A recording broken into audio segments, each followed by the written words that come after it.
So he wants to manifest money. So a good question to ask yourself throughout the day if you want to manifest money is, where am I experiencing abundance where am I experiencing abundance in my life right now? So again, where am I experiencing abundance in my life right now? The universe doesn't care if you're focusing on abundance in your physical health, if you're focusing on abundance in your time, if you're focused on abundance in your relationships. As long as you're hitting that vibration of abundance, it's going to start to bring you abundance in all areas. You have no choice but to like money. Otherwise, you go to jail for not paying. Yeah. I mean, money's an integral part of life. So, and some people say, well, it doesn't bring you happiness, but it works in the areas that it's meant to work in. You can't pay your bills with, with meditation. I mean, you could if you teach meditation classes and stuff like that. But you get my point. The areas that it's meant to be used in, it works perfectly. So your job is just to manifest as much of it as you want. And there's nothing that's, and thank you for the flower, Artie.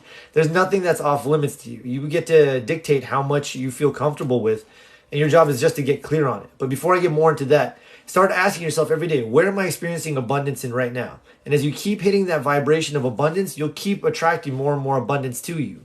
Also, and the trick is while you're doing that, is to take your mind off the areas of lack that you're currently experiencing. For example, a few years back, I needed to manifest money, and I didn't have a job I liked, and I didn't have the money that I wanted. But I had two things going on. I started asking myself this question: where am I experiencing abundance in right now? And I had abundant physical health and an abundance of free time. So I was doing Muay Thai every day and competing in that, and I had a great coach. And thank you guys for the likes. And so what happened was I kept focusing on the abundance in that area. And within 3 days, I got a great job offer that paid me a bunch of money. And while I was at that job, I kept asking myself that question. I got another job offer that paid me more money. Then I got another promotion. And it was all because I started focusing on what was working as opposed to what's not working. What is abundance? It's an overflow of good. And it can take place in any area. It can take place in your relationships, in your health, in your finances. So in your time, you want an abundance in each area so that you're not in scarcity mode. Now let me see. I'm just looking at some of the questions that are coming through. Someone said on the couch. I'm not sure what you mean, Abbott, but let me know. And am I getting rich? You'll get rich to the degree that you focus your thoughts on success, and you show yourself images of you being wealthy, and you focus on what you desire as opposed to what's lacking in your life. So if you can give the majority of your attention to you being rich, to you feeling the vibration of you being rich now, then you'll start to attract more and more riches to you. Esther Hicks, she has a great exercise where she says, walk around with $100 bill. She said, I know $100 isn't a lot, but she said, as you go through your day, just see all the places you could spend it. So you could say, I could spend $100 on gas. I could spend $100 on food. I could spend $100 on, clothing. As you see all these things, you're activating that vibration of abundance over and over and over and over and over again. She said in a day, you could spend thousands of dollars without actually having spent anything. And so you'll start manifesting a lot of money to you. The universe doesn't care if you're actually spending the money or you're just thinking about where you could have spent it, as long as you're feeling that vibration of abundance. Someone said, signs your manifestation is close. So my friend Manifestation Alchemy, she might be on this right now. If you guys don't follow her, please do. And follow Artie as well. He's awesome. She talks about birds before land. Columbus, when he was coming to America, he started to see the birds before he saw the land, and that let him know that he was close. So let's say you want to manifest a watch, and you start imagining that you have this watch on your hand, and then suddenly you start seeing ads for watches, or you start noticing people wearing that watch that you like. Life is letting you know that it's bringing it to you. Your job is just to stay in that energy until it appears. There's an incubation period for everything. So a baby takes 9 months. When you plant a seed in the ground, it takes anywhere from 5 days to 30 days to grow. The thing that most people are doing wrong is they focus on what it is they want, and it doesn't show up in their preconceived idea of when they think it should arrive by. And as a result, they start to doubt it, and then they hinder their manifestation. So don't be like that. Helen Hadsell, the contest queen, she won every contest she ever entered. She used to say, there's no denials, there's only delays. So it might not come in the format you wanted, but it'll come if you can just align yourself to the vibration of what it is you want. Someone said, take pictures of myself with money. Absolutely. But more importantly than that, I would just see the money in the first person in whatever way feels best and right for you. So you could imagine yourself picking up your phone and seeing $100,000 in your bank account, or whatever it is that feels right for you. I'll give you an example of myself in a group. We manifested. I was with a group of people. There was, I believe it was 6 or 7 of us. It's been a while since we did this, and I wish we had kept doing this. But we said, we're all in a manifestation. I said, let's manifest an amount of money for each other. So I said, what amount feels right for everybody? And someone said 20 grand. So I said, okay, perfect. It was part of this forum this manifestation forum that I was a part of. And I said, all right, everybody, what I want you to do is imagine that you're celebrating, you have your 20,000, imagine that you have it. And I said, imagine you're typing in and congratulating everybody on their 20,000. And so I just kept seeing myself, I saw two $10,000 stacks. So 10,000, 10,000 is how I saw it. And I felt as if I had it, and I was super grateful for this money. And then I saw myself typing online and congratulating everybody for their winnings or for their manifestations. So I do this for maybe a day or two. By the way, when you do energy group manifestations, the energy is multiplied. So there's 6 of us. It's not 6 individual units of energy. It's 6 to the power of 6. So it's as if 36 individual units of energy are being combined. That's the theory, at least. So I do this for a couple days, and I get a check in the mail for $3,000 from somebody that I had loaned money to a long time back. I didn't think that I was ever going to get paid for it. And so he wrote me this nice letter about how I'm such a great person and thank you for being patient. And I was like, fantastic. So I was like, all right, I'm already $3,000 richer out of nowhere. And then either that day or the next day, I met with my accountant, and she told me, she said, Tony, I think I can save you $17,000 on your taxes. So I had my 20 grand. This is like all within 2 days, 3 days tops. Everybody within 6 days had what's it called? Their 20 grand. One guy, his aunt gave him a car worth 20,000. Another guy, his aunt left him. She passed away, unfortunately. She left him 20 grand. Everybody somehow ended up getting their 20 grand. So your job is just to decide on what, feel as if you have it now, and the universe will take care of the details for you. And yeah, you can experience your abundance on the couch. You can experience it while you're driving. When I'm driving, I like to ask myself, thank you guys for the likes.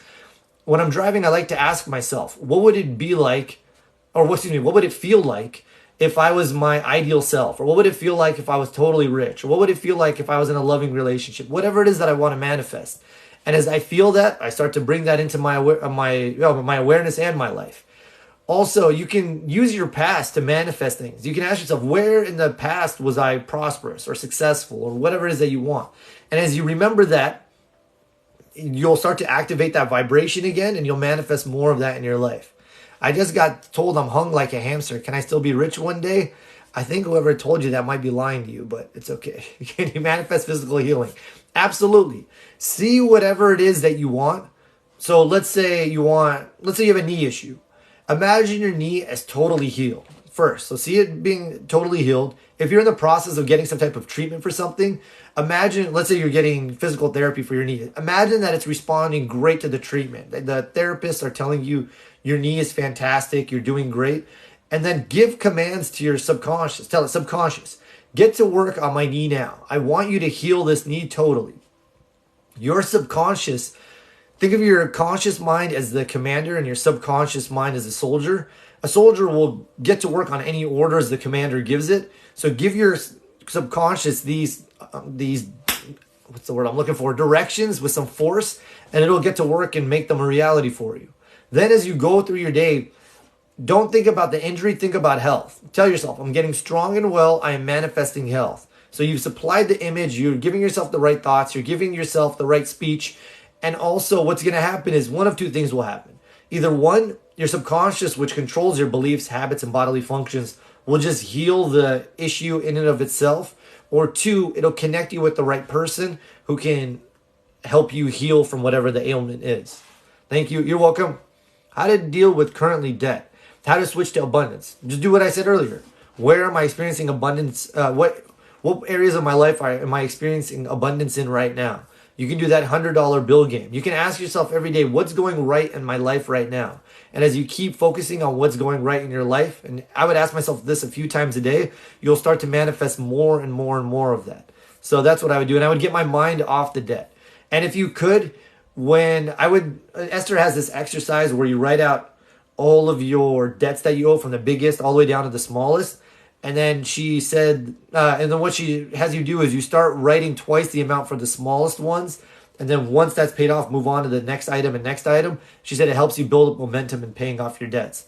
But either way, I would keep asking myself, where am I experiencing abundance right now? What's going right in my life right now? And start to focus on that. And then I would get clear. How much money do I want to earn?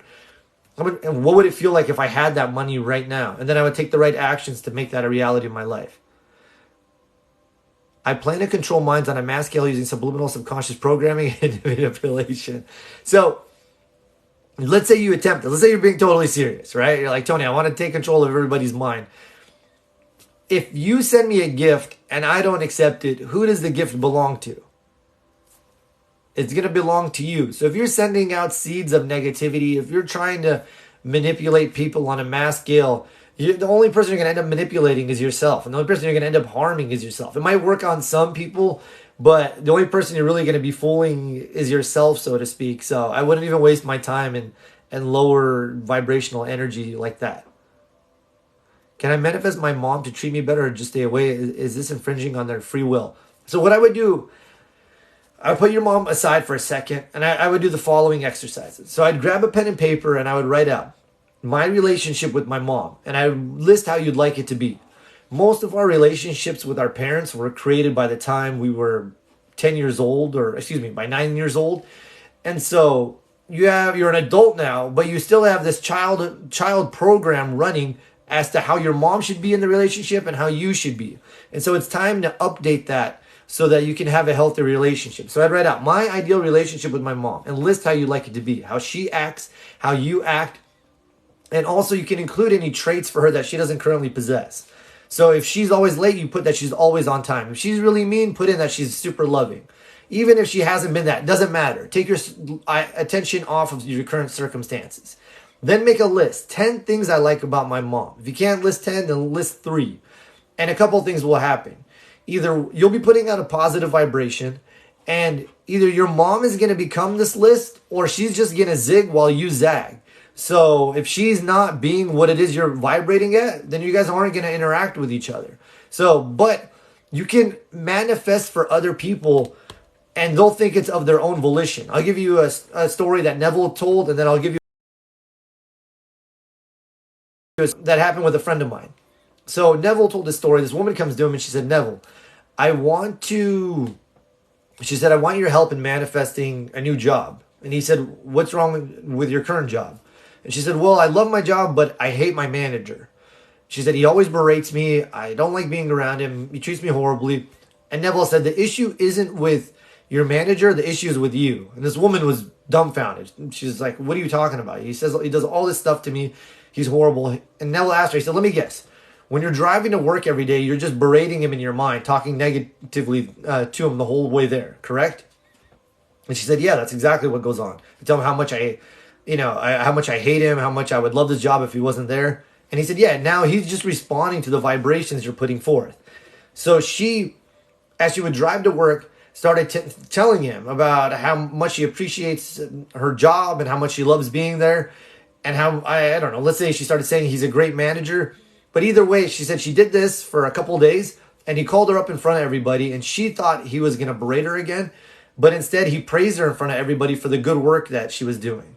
So people think they're taking actions of their own volition, but you've caused a train of thought that's affecting them, that's causing them to act in a certain manner. So I would change things with your mom internally and then watch what changes externally. And sometimes you do this and things get really chaotic with it really fast, but that's okay. You're breaking down that old way of being, and the way it's going to be structured now is going to be much healthier and better than before. Hi, Kat. You said, how can we get over a cold quickly and stay healthy? So I would image myself. I would imagine that I'm totally healthy. I would tell my subconscious that I'm getting strong and well and manifesting health and to create total perfect health in my body. And then third, I would take whatever actions on the physical plane to keep myself healthy. So I take vitamins. I would take, whatever's best and right for you. Like you go sit in the sauna or go for a walk or whatever it is. So that's what I would do. And then I would also ask myself, if you really want to do a metaphysical exercise, I would ask, if your eliminative system is off, it might sound like some cookie cutter stuff, but ask yourself, is there anyone or anything that I want to eliminate from my life? Is there someone or something? Hi, Bianca. Good to see you on here. Is there someone or something that I want to eliminate? And imagine that God comes by with a giant broom and just brushes it out of your life and it's done. And then see your life the way you would like it to be. And this will reset that system on a mental level and you'll feel better. Good to see you on here, Bianca. So, okay. Do we say or write affirmations? It's whatever gets you in the feeling state. So you can write them out and that uses a lot of muscles, or you can say them to yourself. If you say them to yourself, I recommend doing one of three things. Either put yourself into a relaxed state, because when you're in a relaxed state, the barrier between your conscious mind and subconscious mind begins to open. And an affirmation done at that level is hundreds of times more powerful than when done in your awake state. Or that's one. Do them, if you're going to say them, you can say them prior to going to sleep, because your subconscious mind is beginning to open as you're drifting into sleep, and it'll work on what you just gave it for the next 8 to 10 hours. You can also say them with emotion, like, I'm the best, I'm the greatest. And you can also say them while looking at yourself in the mirror to give yourself some extra emotion or to make it more impactful. Any tips on what to teach children on the law? I would teach children, if I could, I would teach them how to meditate was the first thing I would teach them, so that they start to be in control of their emotions. I would teach them to say every night before they go to sleep that they're geniuses, and that every day and every way they're getting better and better. And then I would teach them about their subconscious, that they can put positive ideas in their subconscious and the subconscious minds of other people. Just as they can sow seeds in the ground, they can sow seeds or ideas into other people and within themselves. And then I would just tell them to be aware of their emotions. If they're feeling good, they're creating good. If they're feeling bad, they're starting to go on a track to manifest what it is they don't want. So, but I would keep it all super simple, and I would make it fun for them. Make it almost like a game, and let them enjoy it. And I would instill positive ideas. I have a friend of mine, when his kids were really young, I started learning about all this stuff, and I started telling him, I said, look, tell them every day that they're a genius. And I said, tell them they're brilliant, tell them they're a genius. I said, you'll start planting positive seeds that later on in life is going to bring you an amazing crop. I said, so start telling them now. So he would tell them every night before they'd go to sleep. He'd tell them they're a genius, they're brilliant. He would just whisper, I got this from Bob Proctor, so he would just whisper all these things in their ear about how amazing they are, how much he loves them, how fantastic they are. Now fast forward, they do all these tests to see where their kids' IQs are at. And they're like, oh, your kids are brilliant, they're geniuses. It's not a shock to me and him. We knew it. He planted all these seeds, and then it all bloomed for them later on. The nice thing is you can do this for yourself. Start telling yourself, I'm a genius, I'm brilliant, I'm God's beauty or God's love and manifestation, whatever it is.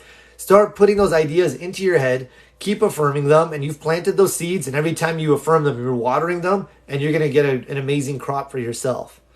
Someone said, how can I stop self-sabotage?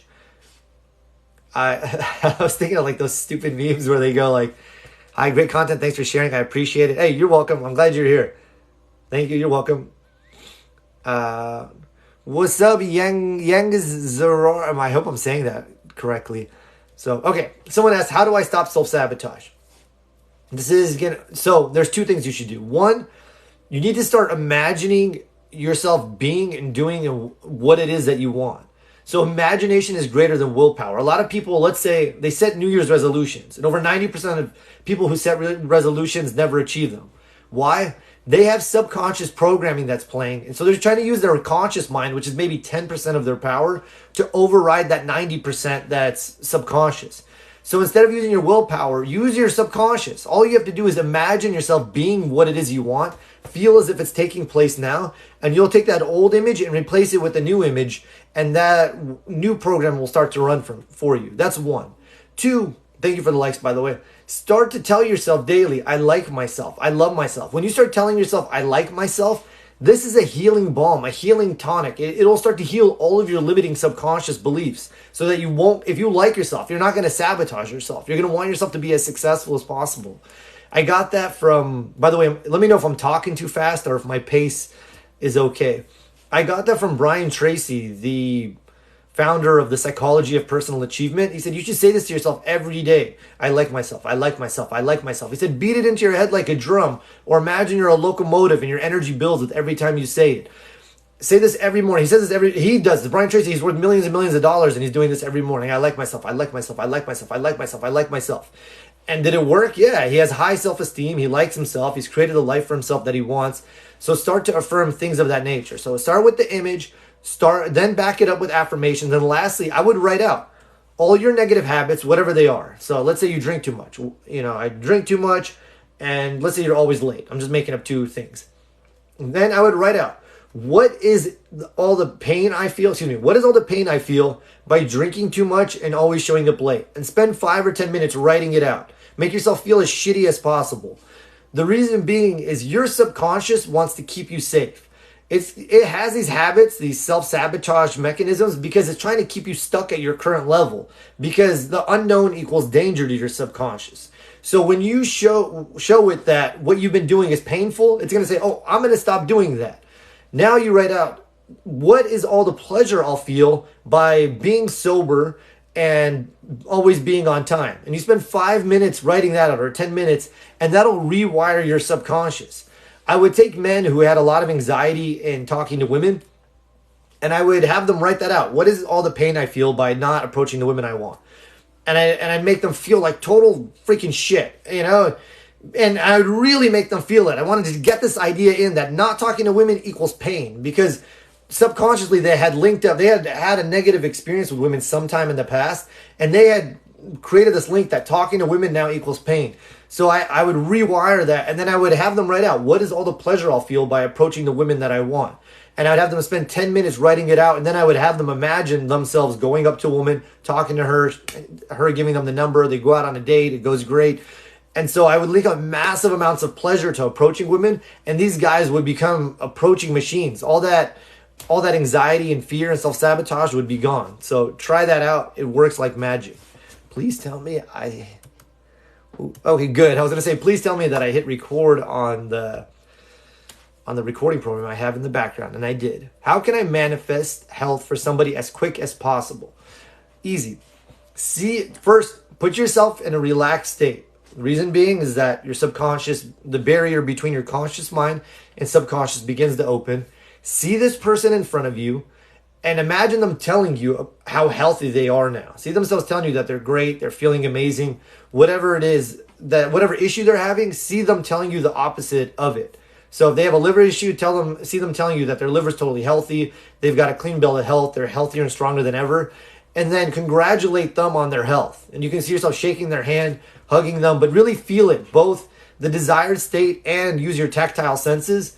And you're going to take this image and you're going to impress it on your subconscious. And the theory is that there's only one subconscious mind. So as you impress it for them, it'll express for them, assuming that they're a vibrational match to it. Let me know if that helps. Try that. I got that from Neville Goddard, and I've used it for so many people, for so many things. People call me with their issues, and I say, okay, give me a day or two. And then I just do that process for them. And then they go, oh, Tony, great news. It all worked out. And I'm like, I know. So I knew before you did. So that's all you have to do. With the eliminating thing, I'm sure it wouldn't hurt anyone, but what if it's like family members? You don't have to imagine that you're killing them. You just imagine that the situation that's causing you tension is brushed away. How do you meditate? So there's different forms of meditation. And thank you for the likes.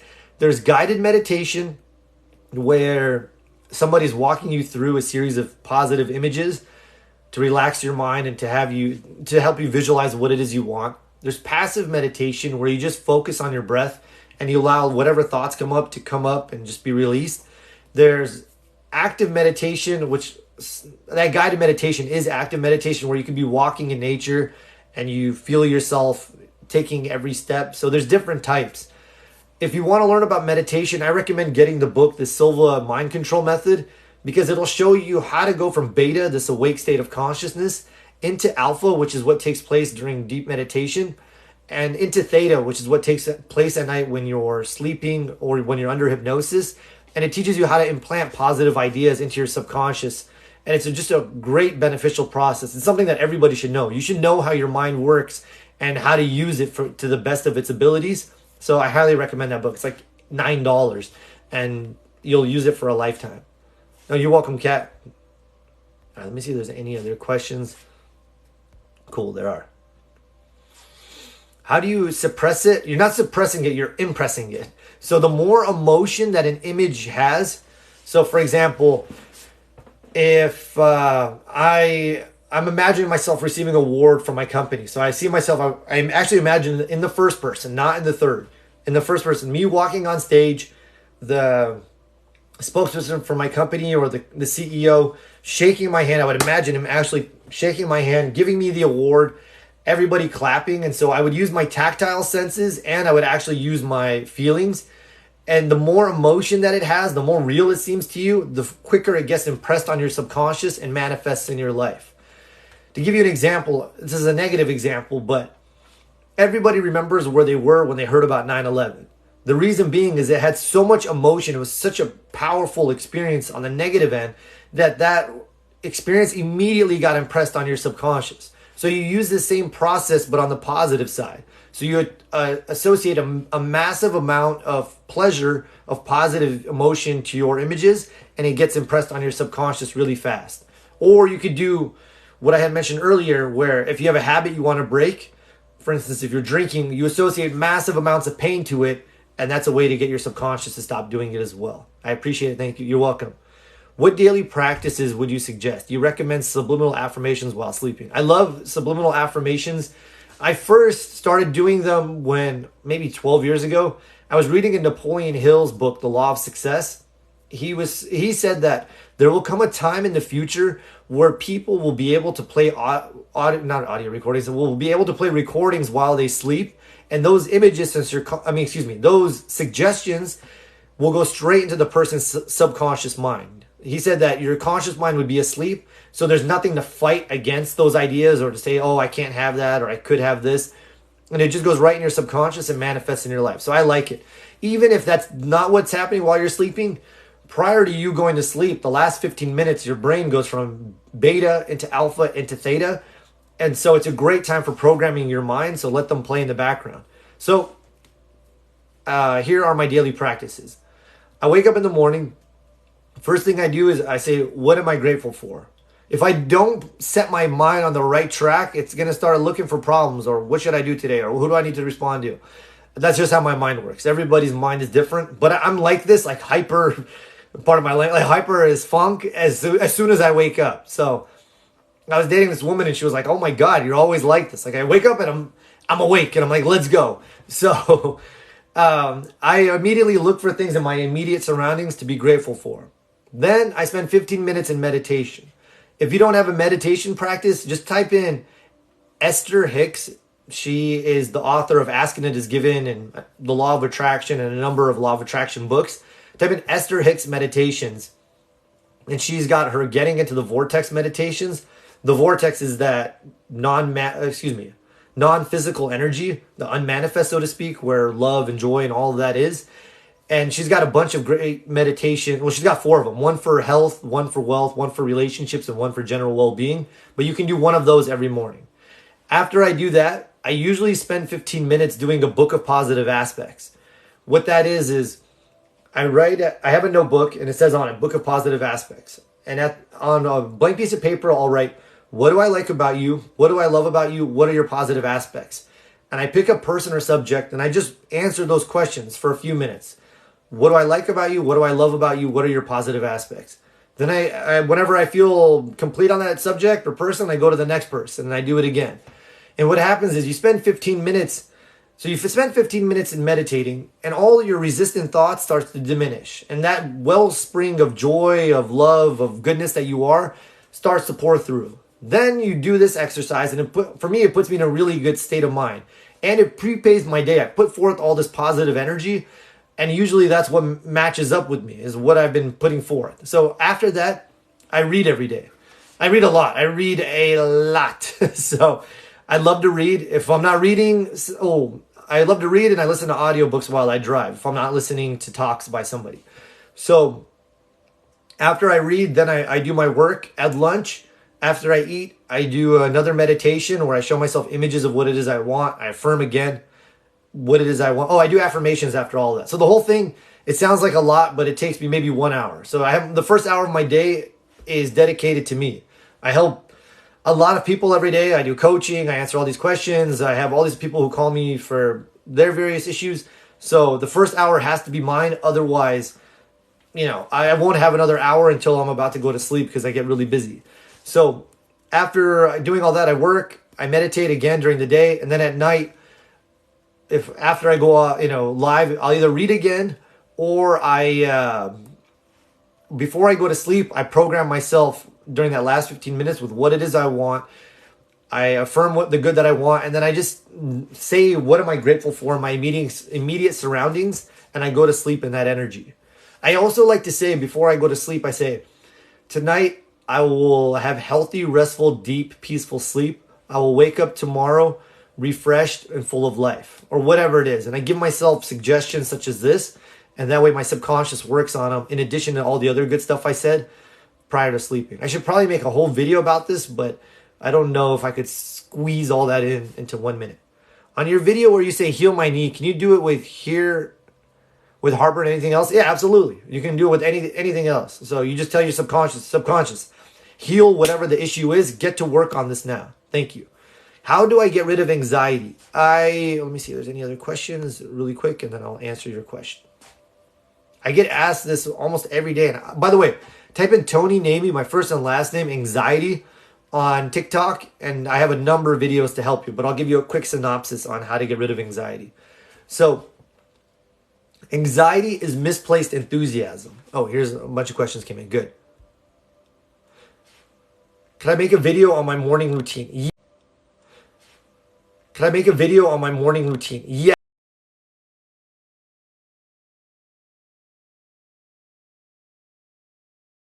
Yes. Cool.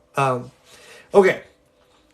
I started saying again. I haven't said an in my speech in years. I'm a lunatic when it comes to saying that. So if you catch me saying that, leave me a comment immediately. So for the person, Stacy, if you can leave me a comment in one of my videos, just say, hey, make me a video on your morning routine. I'll respond to it with a video and I'll run through my morning routine with you. So it'll be super easy. How do I get rid of anxiety? Anxiety is misplaced enthusiasm. It's energy that wants to go outwards constructively, but is instead going inwards destructively and making you nervous. For example, when I used to coach guys, they would see a woman that they wanted to talk to. They would begin to walk up to her, and then they would get scared that they're going to get rejected. And I have a whole, my thoughts on rejection. Nobody rejects you. They don't even know you. So they're just rejecting your offer. So you could change your offer, or you can just realize that she doesn't even know you, so you aren't getting rejected. But anyways, that's a quick aside. They would see this woman, start to walk towards her. They'd get nervous, and then, they'd get afraid that she's going to say no. And then all that energy that wanted to propel them forward would go inside and make them nervous. So the first thing you should do is take some action. You could just go for a walk. You go for a run. Move yourself around. Do something silly, whatever, to get that energy moving so that it doesn't get trapped in your body and start making you nervous. Second, I would make a list of things to do. Usually when someone's anxious, it's because they're predicting the future in a negative fashion. Instead of using hope and telling themselves their future will be better than their past, they're using worry and making themselves nervous and scared. And usually they're on some type of time crunch. I have to have this by this date. And so it's making them anxious. So I would write out all the things you have to do and then start with whatever the first most item is. Is that a word? For whatever. Start with whatever the first item is and start with that and take action on that and then move on to the next item. And as you start to go through these items, your anxiety will release. Third, if you can, I would either go for a walk in nature or I would meditate it could be 5 minutes, 10 minutes, 15 minutes. The reason being is as you start to meditate, all those anxious, resistant thoughts will start to diminish and your mind will become peaceful again and your natural state of being, which is joy, will start to flourish again within you. So I would do that as well. And then If you still are anxious after doing all that, oh, by the way, if you can, go exercise. I mean, you might be at work, so you might not be able to stop and exercise, but I would recommend exercising every day. I read something by Nietzsche once. He said, if you take a genius and you take an idiot, just someone who's not very bright, and he said, if you have them walk a very treacherous climb, a very treacherous hike, he said, they'll both be pretty much on the same mental level by the end of the hike. Meaning that person who's a genius and who's thinking about all these things, that hike will be so difficult, it'll expend a ton of his mental energy, and he'll be pretty much on the same level as that person who's not that bright by the end of the walk. So go do something to burn off some of that mental energy. Go for a run. Go lift some weights. Do something, whatever it is, so that you can start to relax and be more at ease. And if none of those work, then go see a coach, a therapist, a hypnotherapist to get to the root cause of your anxiety. See someone who's made a study of the mind and let them help you instill new positive ideas about your life into your consciousness so you'll be relaxed and feel better. Give me 1 second. I just want to send somebody my live. Cool. Hello, how are you? Oh yeah, what's up? Good to see you on here. I'm doing great. Everything's going really good. And thank you. Can I use the same technique to get a house where the seller is being inconsistent?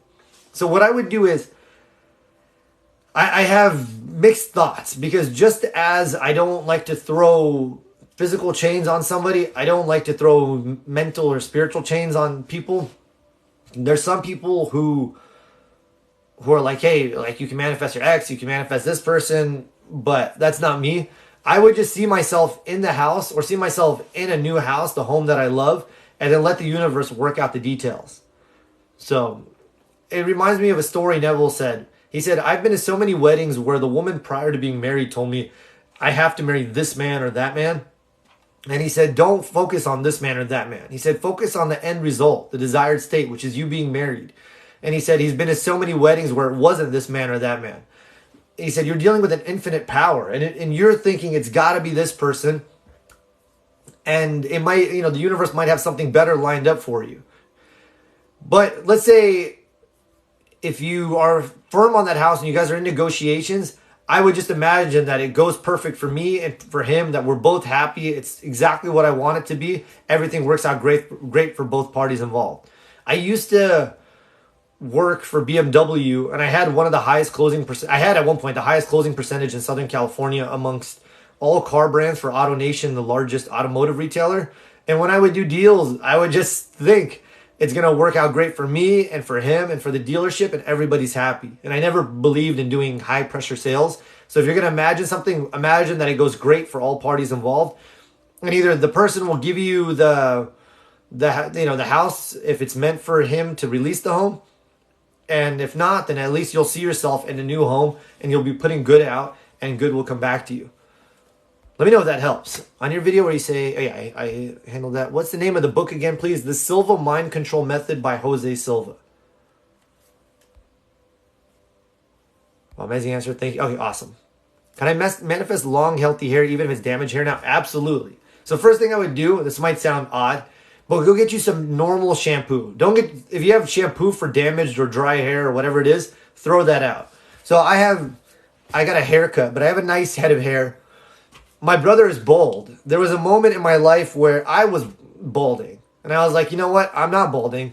I had this shampoo it was like for thinning hair, and I threw that shit away. I was like, I'm not going to auto-suggest this or suggest this to myself every time I take a shower. And I would just imagine as I would take a shower that I had long, beautiful hair.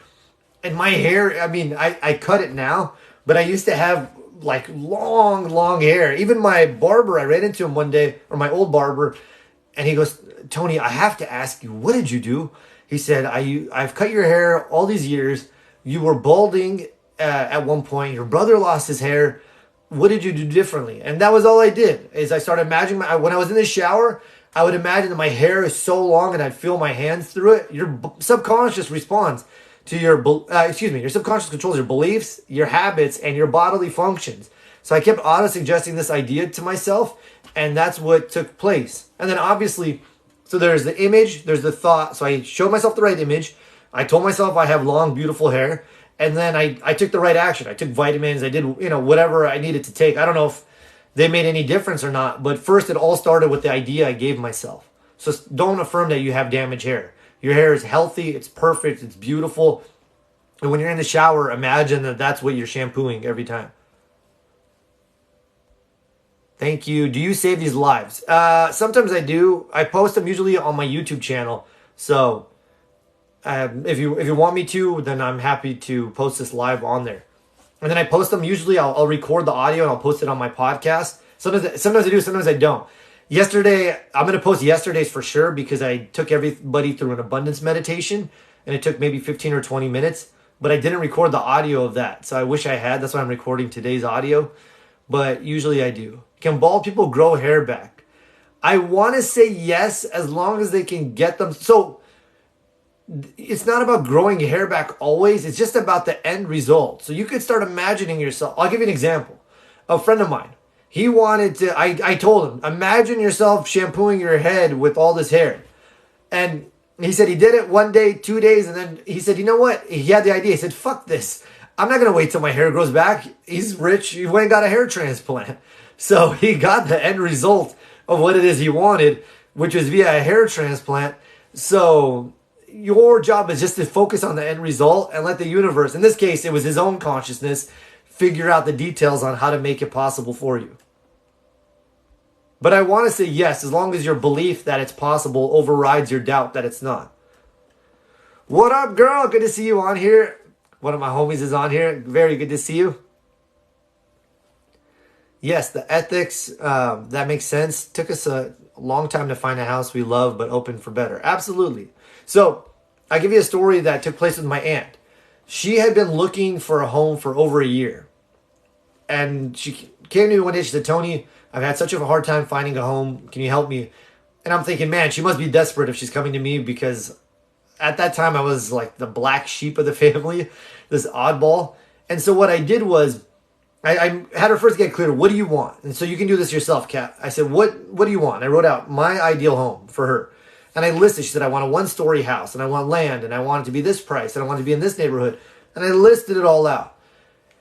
Then all I did was I imagined her in the home. So I would just saw her in the home and her telling me, I got the new home, I can't wait to have you over, and me congratulating her on the house. She had been looking for over a year.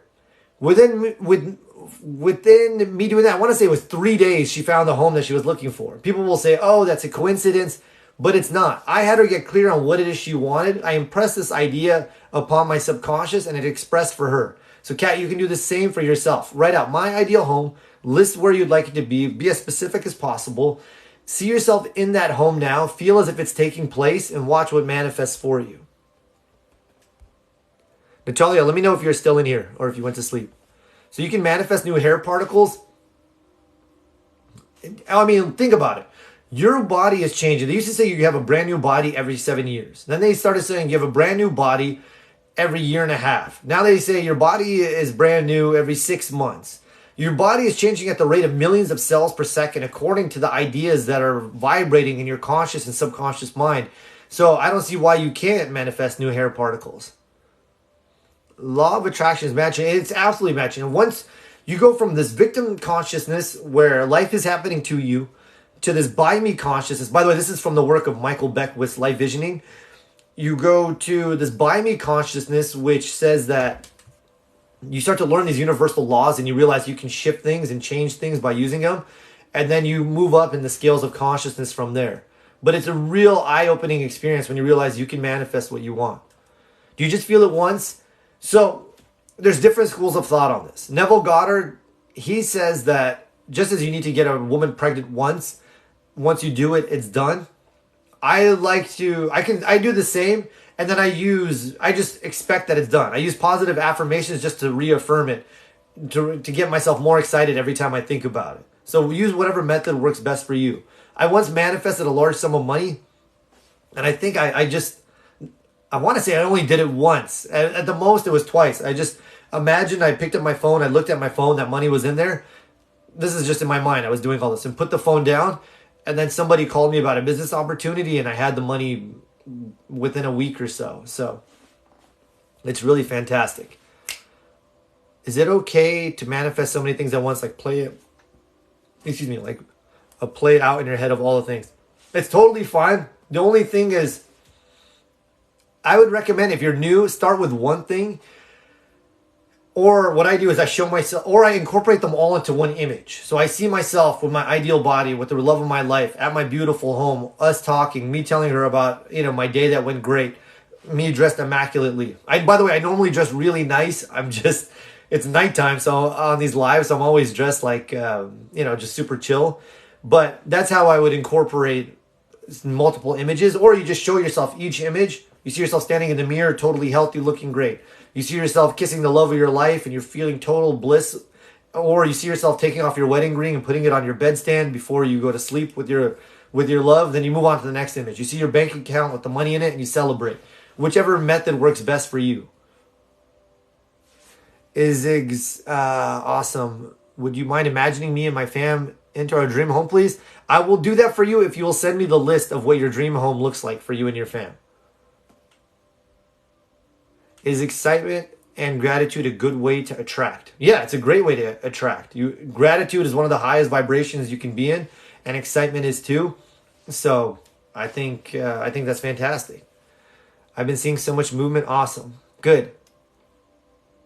That's what you want. Once you start seeing movement, that means you're on the right track. Just stay in that good flow.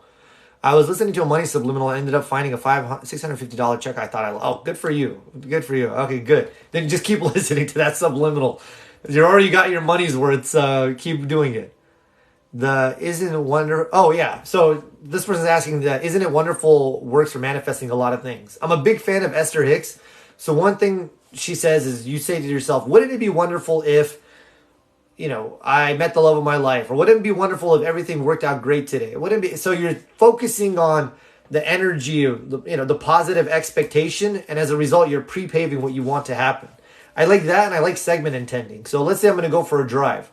I'll say I intend to have a great drive, for it to be peaceful and harmonious, for it to be uplifting, for me to learn new things via whatever it is I'm listening to, and I've essentially programmed myself for success and put out a positive vibration.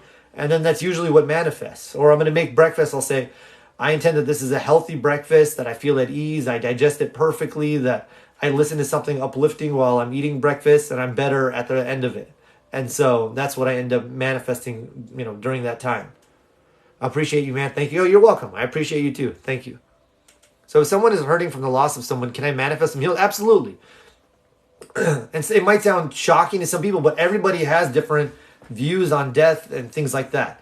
So everyone has different views on everything. But if someone's hurting, just imagine them, see them, put yourself in a relaxed state, see them telling you how happy they are and how all of this has helped them to grow and how much better they are, not from the loss of somebody, but how they've used all of this to become stronger, or however you want to phrase it, that's positive for you.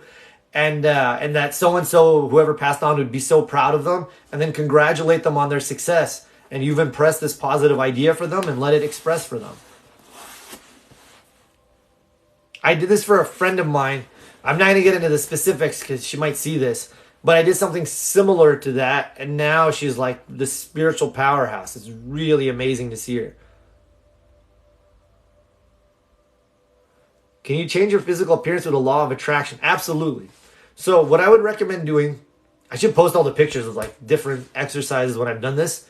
And you guys will be like, is this the same person? So cut out a picture of your ideal body, put your face where the person's face is, and then look at that body every day for at least a minute. It takes on average 33 seconds for an idea to go from your conscious mind into your subconscious. So look at this image and imagine in the first person, look at it and then close your eyes and imagine in the first person that you have this body. See yourself walking around with it, feeling great. And what's going to happen is either your body will start to change to respond to this, or you're going to attract the resources to help you have this body.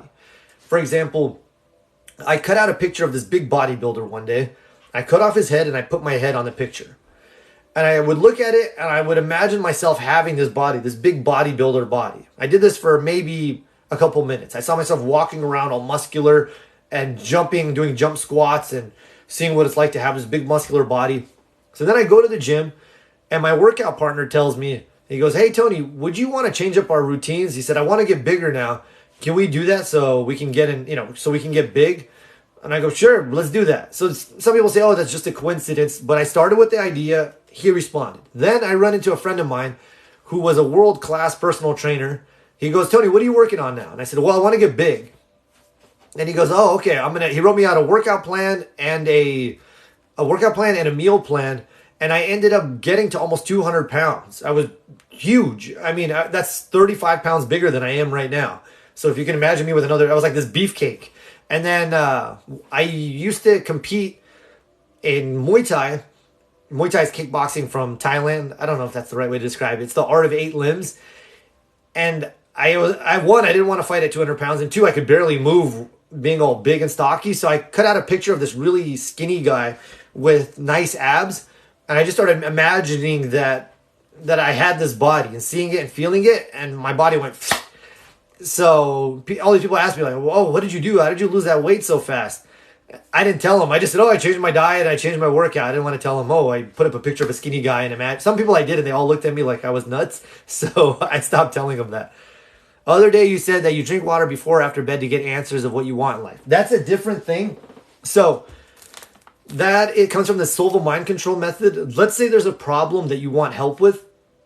You want the solution towards. So you take a cup of water. In this case, I have a bottle. And you look at it and you say, this is all I need to do to find the solution to whatever it is. Let's say you want to meet the love of your life. You want to know how to close that business deal. It doesn't matter. And you drink half the bottle or half the cup. What's going to happen is you've given your subconscious a suggestion, an idea. You've impressed this idea upon it that all you have to do is drink the water and it'll give you the answer. And while you sleep, you'll either have a dream of the answer or you'll wake up with the answer, a text or an email. Whatever it is, you'll wake up with the answer to your problem. Or if it doesn't take place while you slept, you just tell yourself again, this is all I need to do to find the solution to the problem I have in mind, and drink the rest of the water. And then Jose Silva, the founder of the Silva method, he said within 72 hours, you should get the answer or you'll get some type of direction or inkling as to what to do. So he said, if not, then do it again. That means you didn't impress the idea enough on your subconscious. But usually within 72 hours, you'll get the answer. I agree. Most of my opportunities come after I show utmost gratitude. I'll think and vocalize. Absolutely. So I have a friend of mine. This is a good story for you. I have a friend of mine. She's one of the most loving, grateful people that I've ever met. And she has a booming modeling career. And I remember when she first started, I'm not going to say who she is. You'll know who she is. If I told you, you'd be really surprised. So I remember when she first started, she wanted to quit. And I said, don't you dare. I said, you're going to be really famous one day. Everyone's going to know who you are. Just be patient.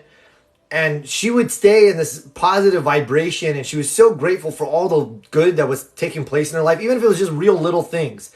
And now she's super famous, has millions of followers. She's traveled the whole entire world multiple times.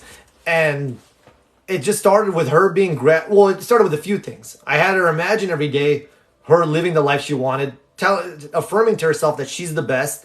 And for you, I would write out, you're an actress and a model. I would write out my ideal or my career and list who you work with, what your career is like, how much you earn. I mean, be as specific as possible. And every day I would imagine that taking place. See yourself on the red carpet.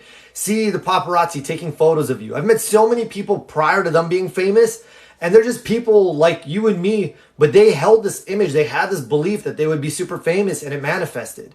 So I would write out my ideal career, write out who your agent is, are you signed by CAA? Be as specific as possible, as if you're making a wish list to God.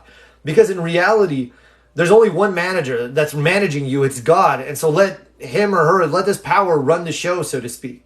So write it out and then imagine and feel it every day. See people walking up and asking you for your autograph. And by the way, those of you who are listening to me tell her this, you should do this for whatever it is that you want to manifest. Do the same process.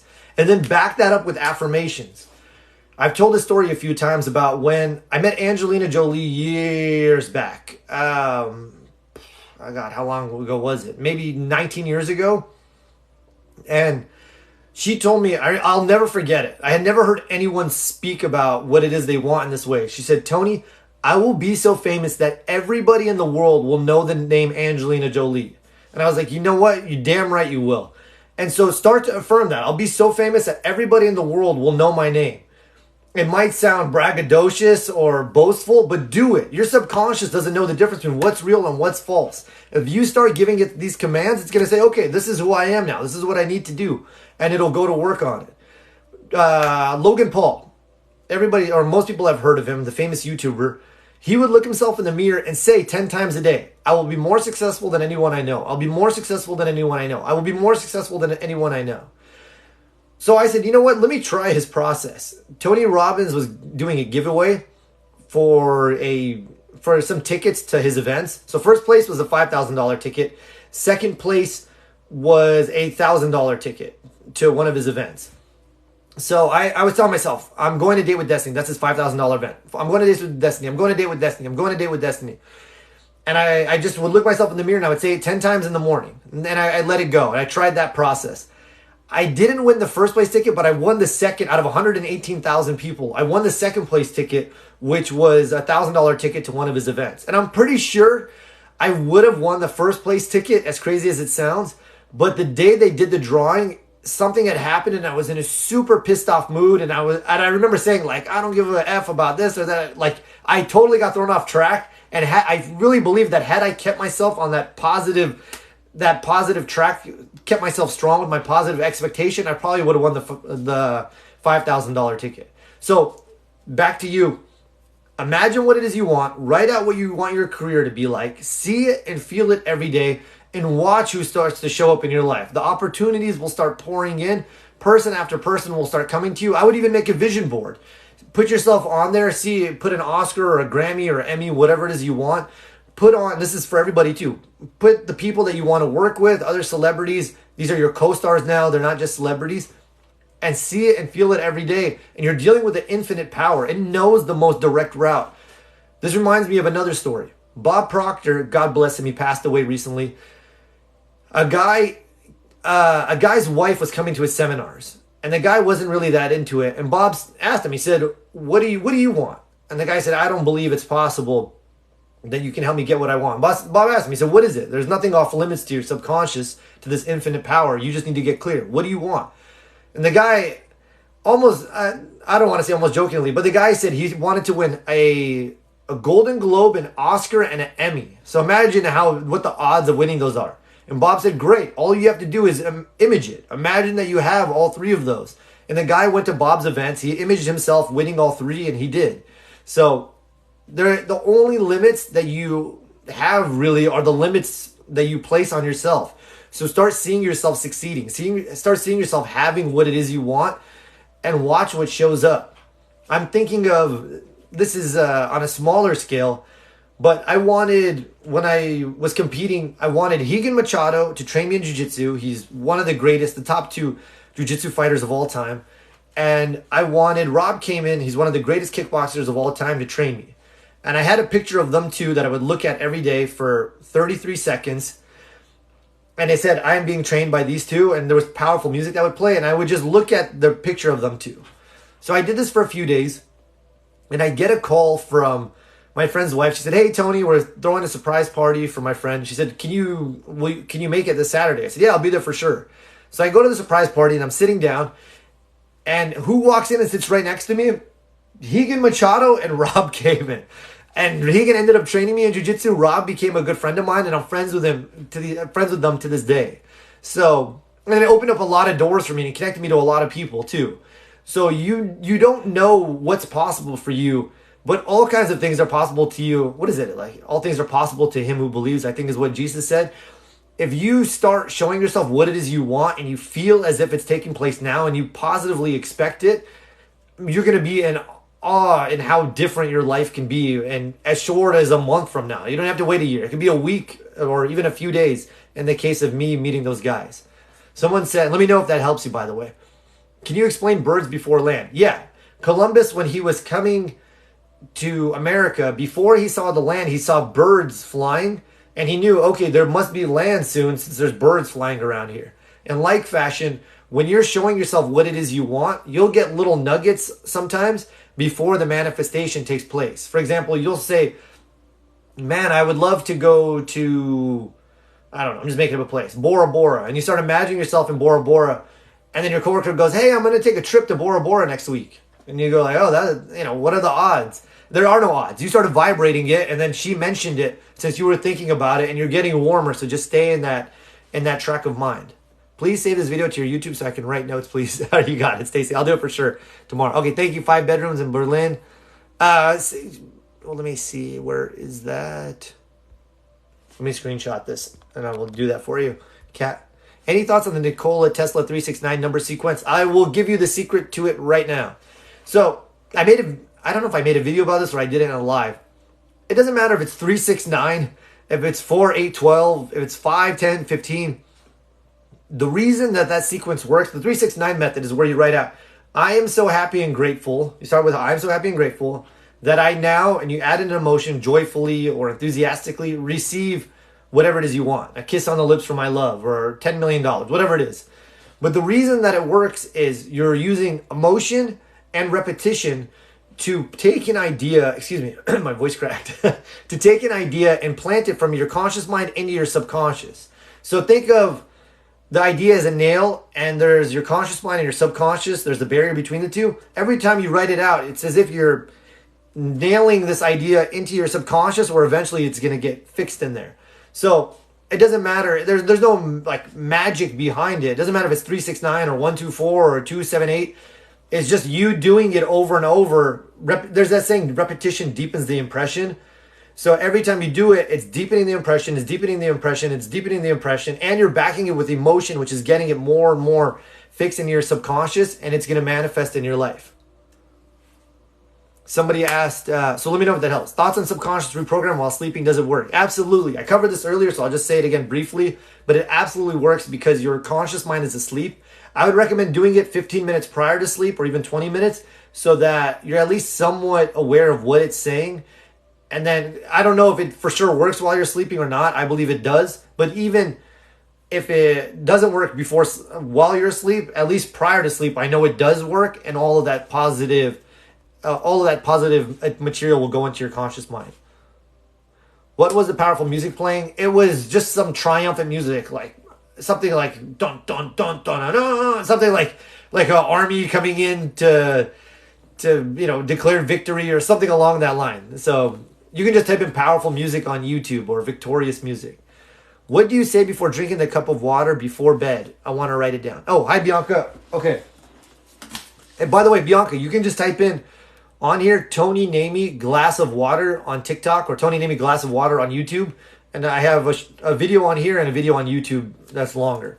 So you just hold up the water and you say, this is all I need to do to find the solution to the problem I have in mind. And you think of whatever the problem is. And you tell yourself, this is all I need to do to find the solution to the problem I have in mind. And drink half the water. And then in the morning, if you didn't get your answer immediately, then you do it again. Let me know if that answers that for you. Repetition and consistency matter. Absolutely. Yes, affirmations are good. Under hypnosis, can a memory be erased? I don't know, but even more powerful and easier than that, I would just revise the memory. So you guys have heard me tell this story multiple times, but I'm going to tell it again because it's a great story. So I had a guy come to me, and he was tall, good looking, and successful, and dressed well. So you got this guy, he's tall, good looking, successful, dresses well, and he tells me that women don't like him, that he has a hard time meeting women. And I'm thinking, there's no way that this guy has a hard time meeting women because he checks all the boxes. And thank you for the likes. So I tell him, go talk to that woman over there. He goes, what should I say? I said, just tell her, hi, my name is whatever his name is. I said, I thought you were very attractive. I thought you were really beautiful, and I had to meet you. So he goes over and says that, and she's like, wow, really? She starts fixing her hair. She's totally into him. They talk for a second, and then something happens. They just both get quiet, and they just stop talking and walk away from each other. And he goes, I go, what happened? I go, that was weird. He goes, yeah, it was weird. That always seems to happen. And I said, thank you for the fire, Veronica. Good to see you. Is that Veronica, my homie? I hope it is. So I said, what are your beliefs about women? And he goes, I think women are mean, that if you're nice to women, they say mean things to you, that they treat men badly. It was just a series of negative ideas he had about women. And thank you for the ice cream. So You have an electromagnetic field. You have a sphere of radiation. Have you ever stepped into someone's energy and you go, oh, I don't like this person's energy? So even though consciously he was saying the right things to this woman, women are intuitive. They're perceptive. They're more perceptive than men, I believe. So the reason being is you're in tune with your emotions. You're in tune with your feminine side. Whereas men will just override their emotions and intuition with their logic, usually. So where was I going with this? Oh, so she picked up that something's wrong with this guy, even though what he says to her sounded great. Something else was going on beneath the surface. So I asked him, I said, where did this start? And he remembered, luckily, because otherwise it would have been more difficult to fix it. But he said when he was, I'm just making up age, let's say 9 years old, he went to go ask out the most popular girl in his class. And he walked up all confident. He said, I'm just making up, every time I tell the story, I make up a different name. He said, Sarah, I want you to be my girlfriend. And he asked her out and she goes, ew, I would never want to be your girlfriend. You're so ugly. And all of her friends start laughing at him. So he's an adult now and he has 9-year-old him running the show behind the scenes. He's got a child dictating his dating life and his beliefs about women, which are nowhere near what his reality is now. First, he's not ugly. He's really good looking. Second, women aren't mean to him. Women really want to give him a chance because they're hoping that he'll choose them.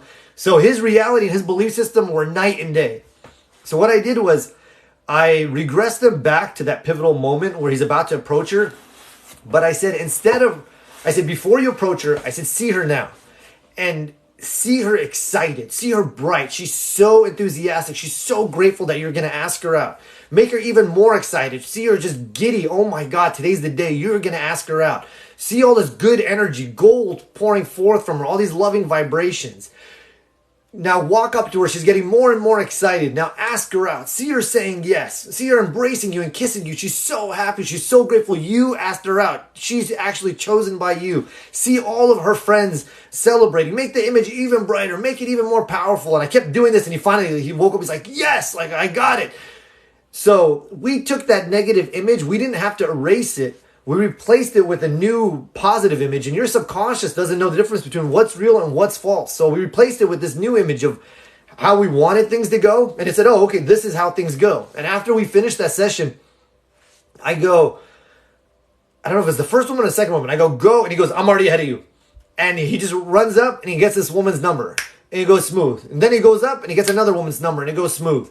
And that was it. I changed the whole trajectory of his life just by changing this simple, I want to call it stupid because it is. Not that he's stupid, but it's crazy to me that sometimes we have these experiences from the past that are so damaging to us, that are so ridiculous when you look at them in the light of reason. And once you can replace it with something healthy, it can totally change somebody's life. So in like fashion, for the person who asked me about erasing memories, this is Concelli 4. Don't worry about erasing them. Just replace them. Revise it. See the experience going the way you would want it to go. And then when you think about it, only think of the new image. And you're going to change that programming for yourself on a deep subconscious level. And that new programming is going to run. Someone said, I don't want to be famous. You don't have to. Don't worry about that. Be though whatever it is that you want to be. I appreciate you, brother. Hey, thank you. Likewise. It's crazy you said to list it. I have a super long list written out. Okay, good. Then you're 10 steps ahead of everybody else. Because what most people are doing is they're reactionary in their manifestations. People are saying and doing things to them, and they're just responding to whatever energy is being put forth without giving any conscious awareness to their vibration. So I want you and everybody on here. The reason I teach all this stuff is I want you to be a conscious manifester. I want you to take a conscious approach to your life. Decide how you want to feel. Decide what it is you want. Imagine you have it now. Feel it, and then allow that to come into your life. It's that simple. So, okay, good. I'm glad. And you're already seeing the fruits of it. So continue to stay in this energy and watch what shows up in your life. Now, I'll be telling a story about you. I'll say, oh, I remember when she was on my live, and she was just starting it out and now she's a celebrity. So that's awesome. You should start. I do have a podcast, actually. I wasn't doing my podcast for a while. And then I should do a podcast. I should have more people on it, but I like to talk myself a lot. I wasn't doing my podcast, and I kept getting emails from this company that tracks how many people download it, and my download numbers kept going up and up and up. And I thought, okay, well, I'll get back to it and start posting more material. So somebody said, okay, Booming, yes. Let me know what you meant by booming. Can you talk about it? Let me know what you want me to talk about. I'm in a time where I don't know what I want in life. I want to find my purpose. So, first, if you're not sure what you want, grab a pen and paper and draw a line down the middle. And on the right side of the paper, write "I don't want," and list everything you don't want. I don't want to be confused. I don't want to be upset. I don't want to be lost. And on the left side, write everything you do want. I want to be clear on my purpose. I want to have a laser focus. I want to be sure of the direction my life is heading in. List all that out on the left side. Then take the right side and throw it away because you don't need it anymore. And then imagine you are this person now. So see yourself being this person with direction. Even if you don't know the exact details, it doesn't matter. Just see yourself being this person, happy, fulfilled, full of life. And your subconscious will say, oh, I'm somebody that knows what they want now. And it'll make it clear to you. That's the first thing. Second, everybody's looking for their purpose. But before your purpose, I would focus on your alignment. So an easy way to get clear on what it is you should be doing is, I got this from Esther Hicks, by the way, and it works like magic. She said, spend 15 minutes every day meditating to relax your mind. That starts to release or turn down all these resistant thoughts.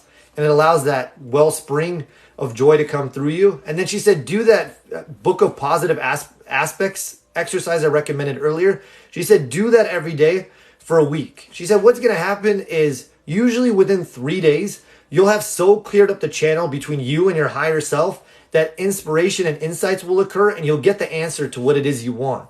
And then you'll head in the right direction, so to speak.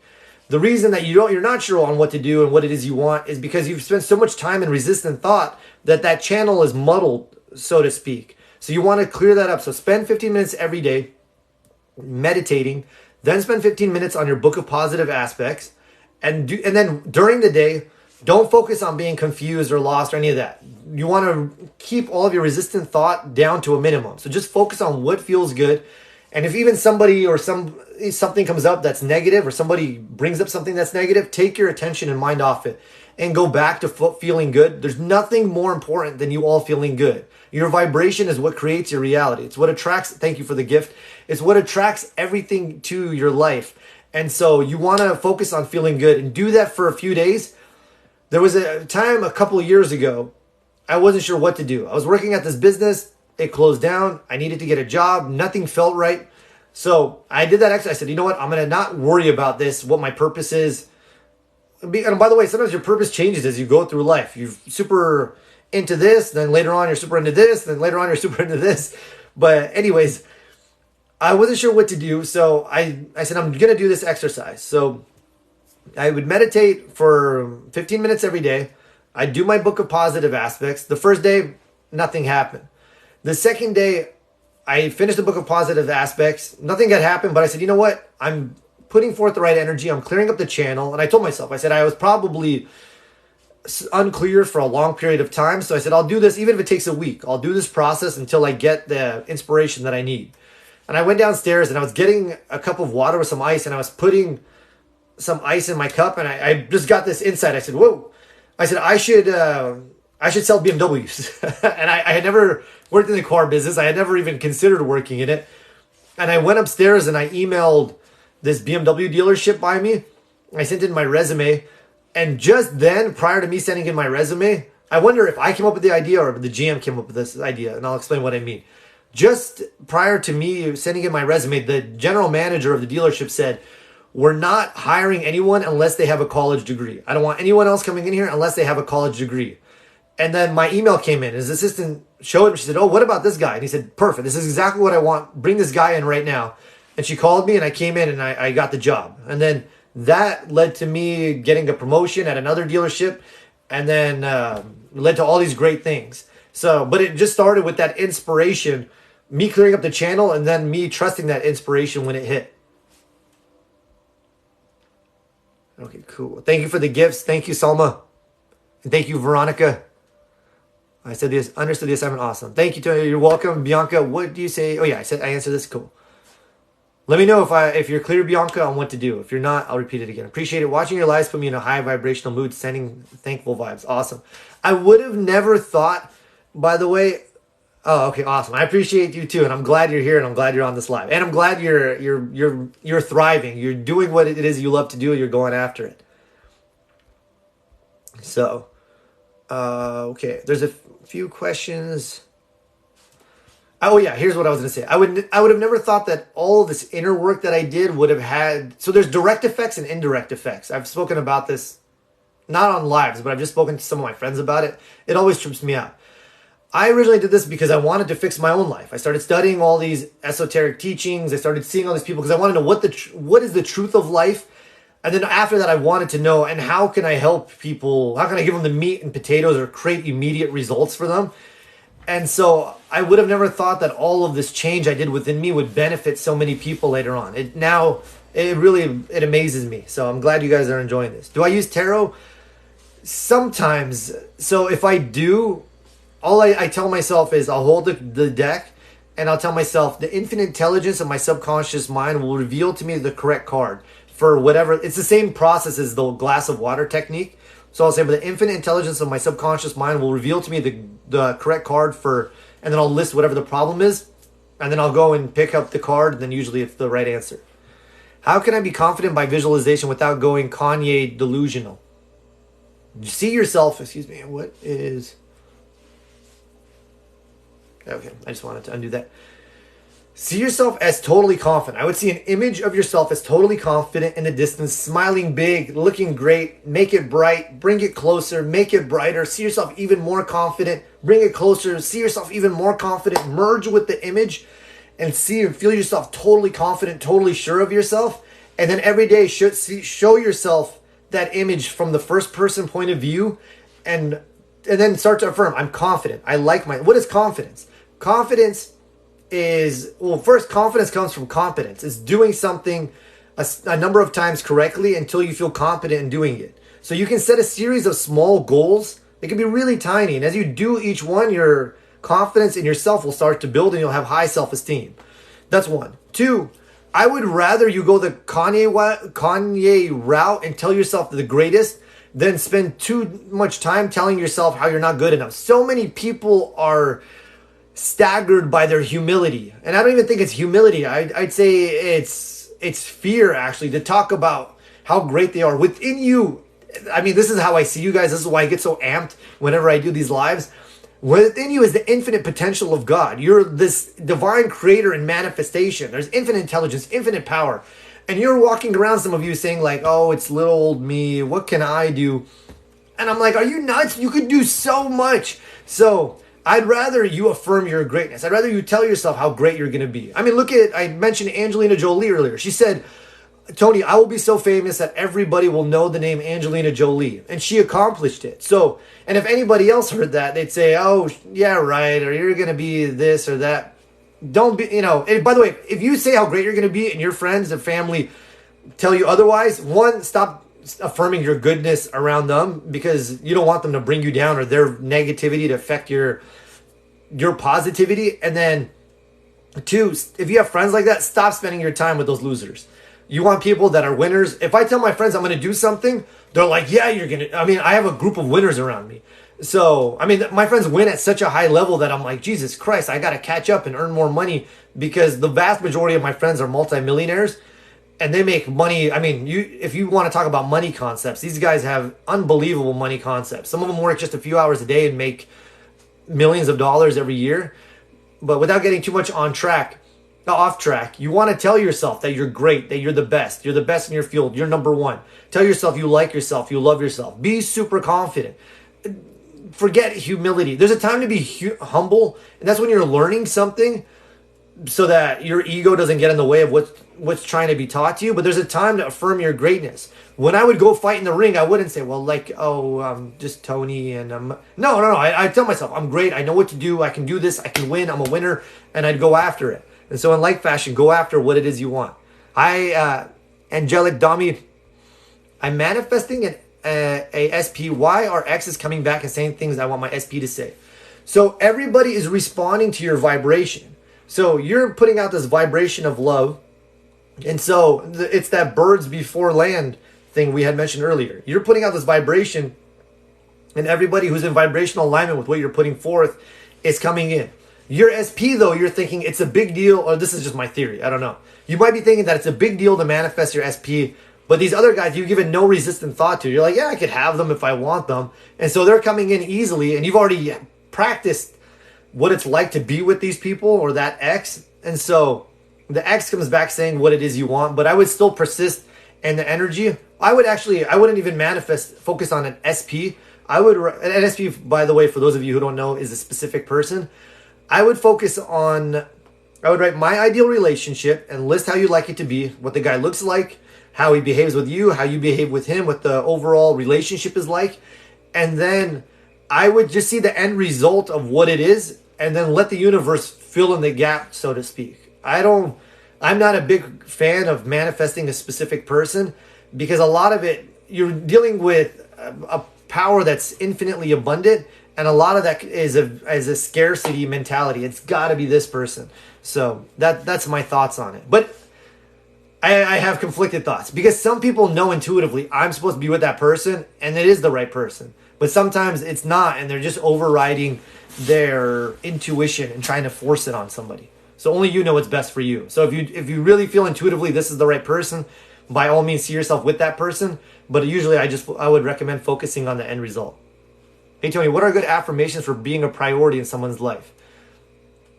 First, I would tell myself I have high self-esteem. I love myself. I like myself. I'm the best. I'm the greatest. I'm a blessing to everyone. People enjoy being around me. I'm a beneficial presence in the lives of everyone who meets me. God's infinite intelligence and love flows through me. Anyone who steps into my presence is stepping into the presence of God. And then I wouldn't, part of my language, but I wouldn't give a fuck, a flying fuck or a shit if somebody didn't want me. If I'm not a priority in someone's life, then that I'm trying to be in a relationship with, and part of my language, but they can go fuck themselves because I have high self-esteem. I like myself. I love myself, actually.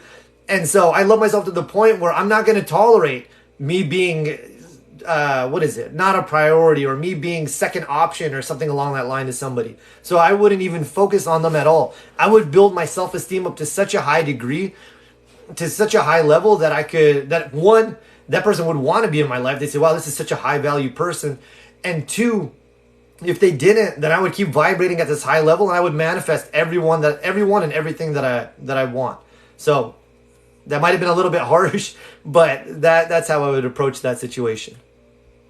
Thank you guys for the flowers and chocolate. I appreciate that. And if you don't follow me, please do. So if someone asked, what's your podcast called? Speaking of talking about how great you are, it's called The World's Greatest Podcast. And I appreciate you too. So yeah, it's called The World's Greatest Podcast. There's a link in my bio where you can subscribe to it. Let me see if there's any more questions. Okay, good. A bunch of questions came in. Is failure important to be successful? It's failure just is. It depends how you use it. Some people are like, you have to fail to win. I don't know. There's some people that just win and they don't need to fail because you can learn from other people's failures. So it doesn't need to happen to you directly.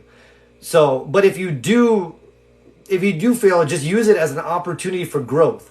Within every negative event is the seed of an equal or greater benefit. So, and Natalia, I appreciate you too. So, however, to the degree that you failed, that's how much potential possibly is for good. So I would look at it and I would analyze my failure and see where I went wrong and what good is seeking to emerge from it so that it'll be the springboard for greater success. We've all had this experience in our lives where we thought something was going to be the worst thing that ever happened to us, and it became the best thing that ever happened to us. It made us change our thinking and change our life and go in a completely different direction because there's a law of polarity. However bad something is, thank you for the gift, Selma. That's how much potential for good is there. So if failure does happen in some area, look at it. Ask yourself, what's the good in this? What do I need to learn? What do I need to shift? What do I need to change? And as a result, use it as a springboard to greater success for you. I'll give you an example from my own life. So I remember I was at this restaurant. I was at Primo Cafe in Los Angeles on Sunset Boulevard. And there's this really beautiful blonde French woman eating. And I went up and I started talking to her. I remember I was helping my friend move. So I wasn't dressed nice that day. I had these like really messed up shoes on. And I went up and started talking to her. And it went really great. And then there's a time you're supposed to ask a woman for her number and then conclude it properly. And like everything went great, and then I wasn't sure, like, should I ask her for her number now? Should I wait? Should I not? And I just felt the energy of the conversation start to die down. And so I went home and I typed in how to get a woman's phone number during the day. And I came across this guy, Paul Janka. He's this big time player in New York, but he basically listed out the whole A to Z of how a guy should get a woman's number, what he should say, what he should not say, how to leave a woman in anticipation as opposed to you leaving her on, on a low end or in a low energy. And he just laid it all out. And so from that negative event, something great came from it for my life. I was like, oh, this is how you meet women during the day. It's super simple. So that's just a quick little note on how something bad happens, look for the good in it, and that can be the springboard to great success for you. And what do you do if someone talks bad about you in the face? So somebody is actually like in my face talking bad about me. I have a few thoughts on this.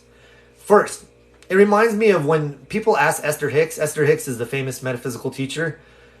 She says when questions like this are like saying, what do you do if you jump out of a plane and there's no parachute? Or what do you do if you're driving 100 miles an hour and about to crash into a tree? So you want to slow everything down so that you don't manifest that. So prior to that, how are you feeling about yourself? What are you putting out into the universe? How long have you been in a negative state that you've caused somebody to come up and they're now in your face? So I would look at things. I would pre-pave my day. I would meditate and do my gratitude and do my affirmations.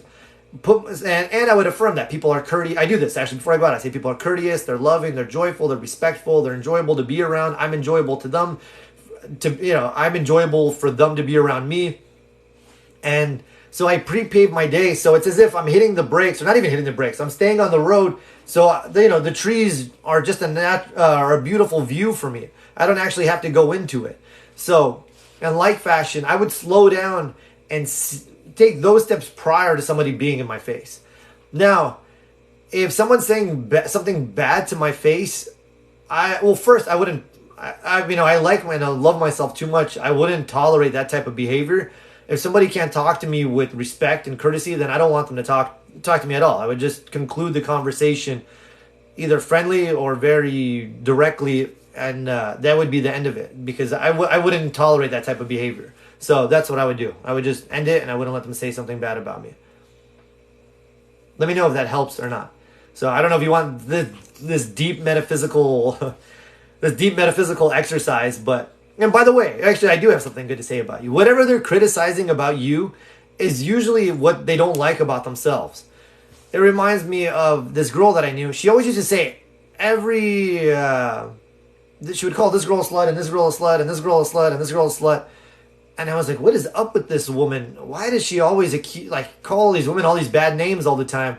And then it came out that she was sleeping with all these girls' boyfriends behind their back. So it turned out she was the issue, but she was projecting that out onto everybody else. So whatever they're criticizing you for, just be aware that that's what they don't like about themselves.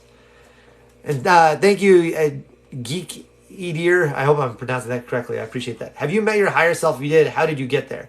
So when I say higher self, I'm talking about this infinite presence of love, of joy.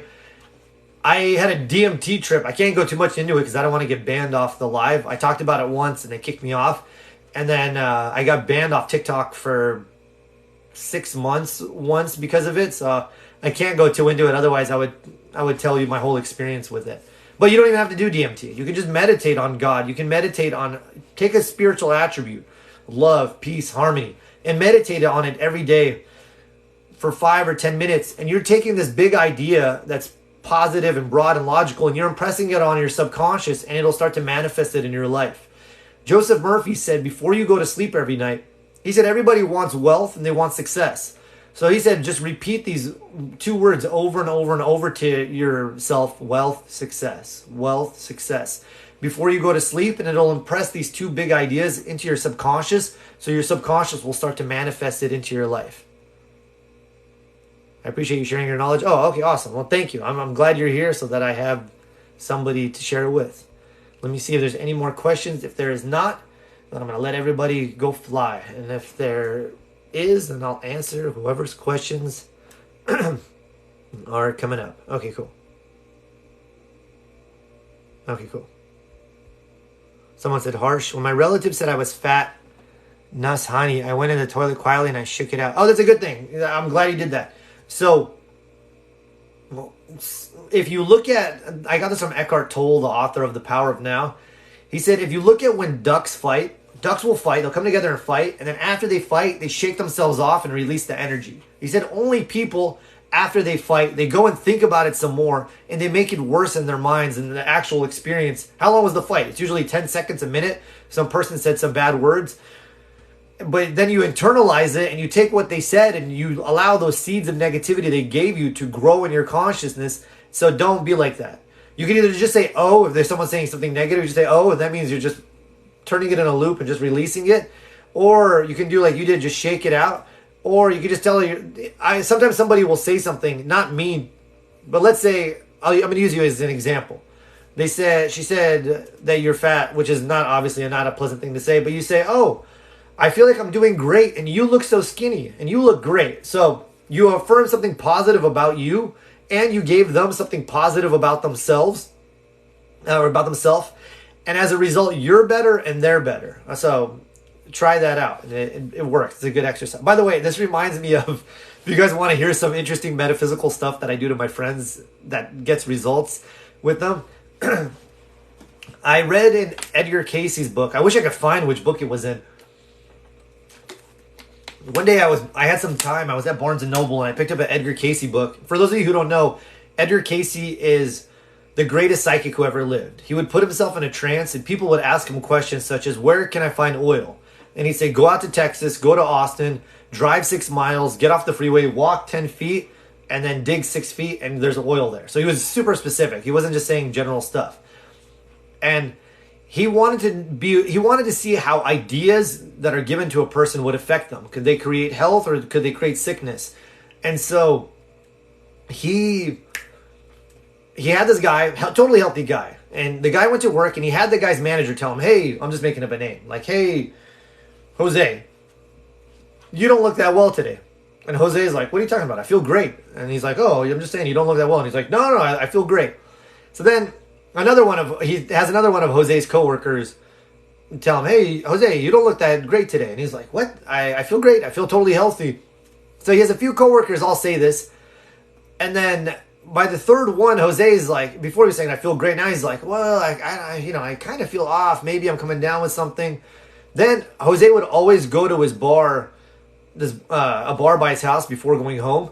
And the bartender, Edgar had the bartender go up to him and tell him, hey, Jose, you don't look that good. Everything okay? And he said, man, I don't feel that well. I feel like I'm coming down with something. So he leaves and he's going home and the mailman comes up to him and says, hey, Jose, you don't look that good. Is everything okay? And Jose goes, man, I think I'm dying. I think something's wrong. There was nothing wrong with Jose. So it was just all these ideas people gave him. So I thought about this. I said, fuck. I said, how can I use this on the positive end to give people ideas without them being aware that I'm sowing positive ideas into their subconscious? So I started doing, if you guys don't mind me sharing all these stories, if you like it, hit the like button. If you don't, then I'll answer more questions. So I started wondering, like, how can I do this? Thank you for the likes. How can I do this to my friends? How can I do this to people I love and people I know without them being aware of it? So I'll give you an example of this. A friend of mine, we'll call him friend A. Him and friend B come to see me. So they're two of my close friends. And they have a friend that I know casually. And thank you for the likes. They have a friend, we'll call him friend C. And friend A comes to me and he goes, man, we got to do something, Tony. He said, can you do something about friend C? He goes, he's been sleeping on my couch for over a year now. It's going on almost 2 years. He doesn't have a job. He doesn't have a job. He's not even looking for work. He just sleeps all day. Can you do something to help him? And I said, yeah. I said, look, I got it. I said, let's go see him right now. You guys just follow my lead, okay? Like, just watch what I'm going to do and just follow my lead. They're like, all right, we got it. We got you, Tony. So we go over there to his house. And it's like, mind you, it's like 1:30 in the afternoon and he's sleeping on the couch. Like, not even a good sleep, a miserable sleep. Like, oh, don't let the sun hit me. And my friend comes in, he's like, hey, wake up. Tony's here to see you. And he's like, hey, what's up, Tony? And I said, look, man, this is going to sound super weird. I said, but I had a dream about you yesterday. And I said, you were surrounded by all these women. You were making money. You had this. You're like, your dream job was all bright. You were doing amazing. You look so happy. And he goes, yeah, right. He's like, man, that'd be great. I can't even find a job. I've been looking. It's been 2 weeks since anyone's called me for work. And I was like, no, man. You should have seen yourself in this dream that I had. I said, you were shining bright like the sun. Everybody's around you. You were so important. And my friend A, or friend B goes, yeah. He goes, hey, you should listen to Tony. When Tony has a dream, it comes real. It becomes real. And my friend trusts friend B and friend A. He's like, or friend C, excuse me, trusts friend B and friend A. He goes, like, really? And my other friend A goes, yeah. And as Tony's telling the story, my hand is itching. And that means money is going to come, not to me, but since it's my left hand, that means it's going to come to somebody near me. That means I think this is for you. And he's like, really? You think, guys? And I'm like, yeah, for sure, man. I said, you should start expecting something good to happen to you, because when I have a dream like this, it comes true. And so he's like, oh, okay, I'll like keep an eye out. So he's now starting to think positively about his reality. And those ideas I'm giving him are starting to bear fruit. I'm starting to change the direction of his thinking. So then we invite him out to dinner with us, and he shows up to dinner. And friend B now, he's got the idea of what I'm doing. Friend B goes, hey, man. He said, this is going to sound weird. And his friend's like, what's up? He's like, I got this feeling that something good is going to happen to you. He's like, I don't know what it is. Don't ask me why. I don't know what it is. But he's like, when I have these feelings, they always happen. He's like, I got this feeling that something's going to happen to you. And my other friend goes, I was just talking to him. And I was telling him, like, I had the same feeling. And he's like, really? You guys think something good is going to happen to me? And now he's sitting up. Before, when we first saw him, he's hunched over. Life was miserable. Now he's sitting up and he's like, yeah, I got this feeling too. So he's given himself the idea now. I got this feeling too that something good is going to happen to me. So he's auto-suggesting this idea to himself now. He's impressing this own idea we've been giving him on his subconscious. He hadn't worked in almost 2 years, had been sleeping on my friend's couch. Within 3 days of us doing that to him, he ended up getting a job and getting him a new place and moved out of my friend's house and was now on the right track or a different track on his life. So when you start giving people ideas, it can tremendously change their life and the trajectory of their lives, and they don't even have to be aware of what it is that you're doing. Okay, cool. All right, let me see. Some questions came in. Principle of attraction is real. Absolutely. The law of attraction. So someone said law of attraction is pseudoscience. It doesn't matter whether you believe it or you're not. Let's say you're like, hey, the law of attraction is bullshit.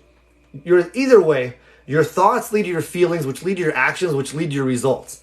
You should be aware of what you're thinking. You should be aware of what you're feeling, because if you're in a negative state, you're going to take negative actions. You're not going to perform at your best. So even if you're not into the law of attraction, you should still have an awareness, not only of what you're thinking, but of how your conscious and subconscious mind works, because subconscious beliefs are real. It's something that, you can be regressed and have subconscious memories come up to the conscious surface. So you should be aware of how your mind works and the effects it's having on you.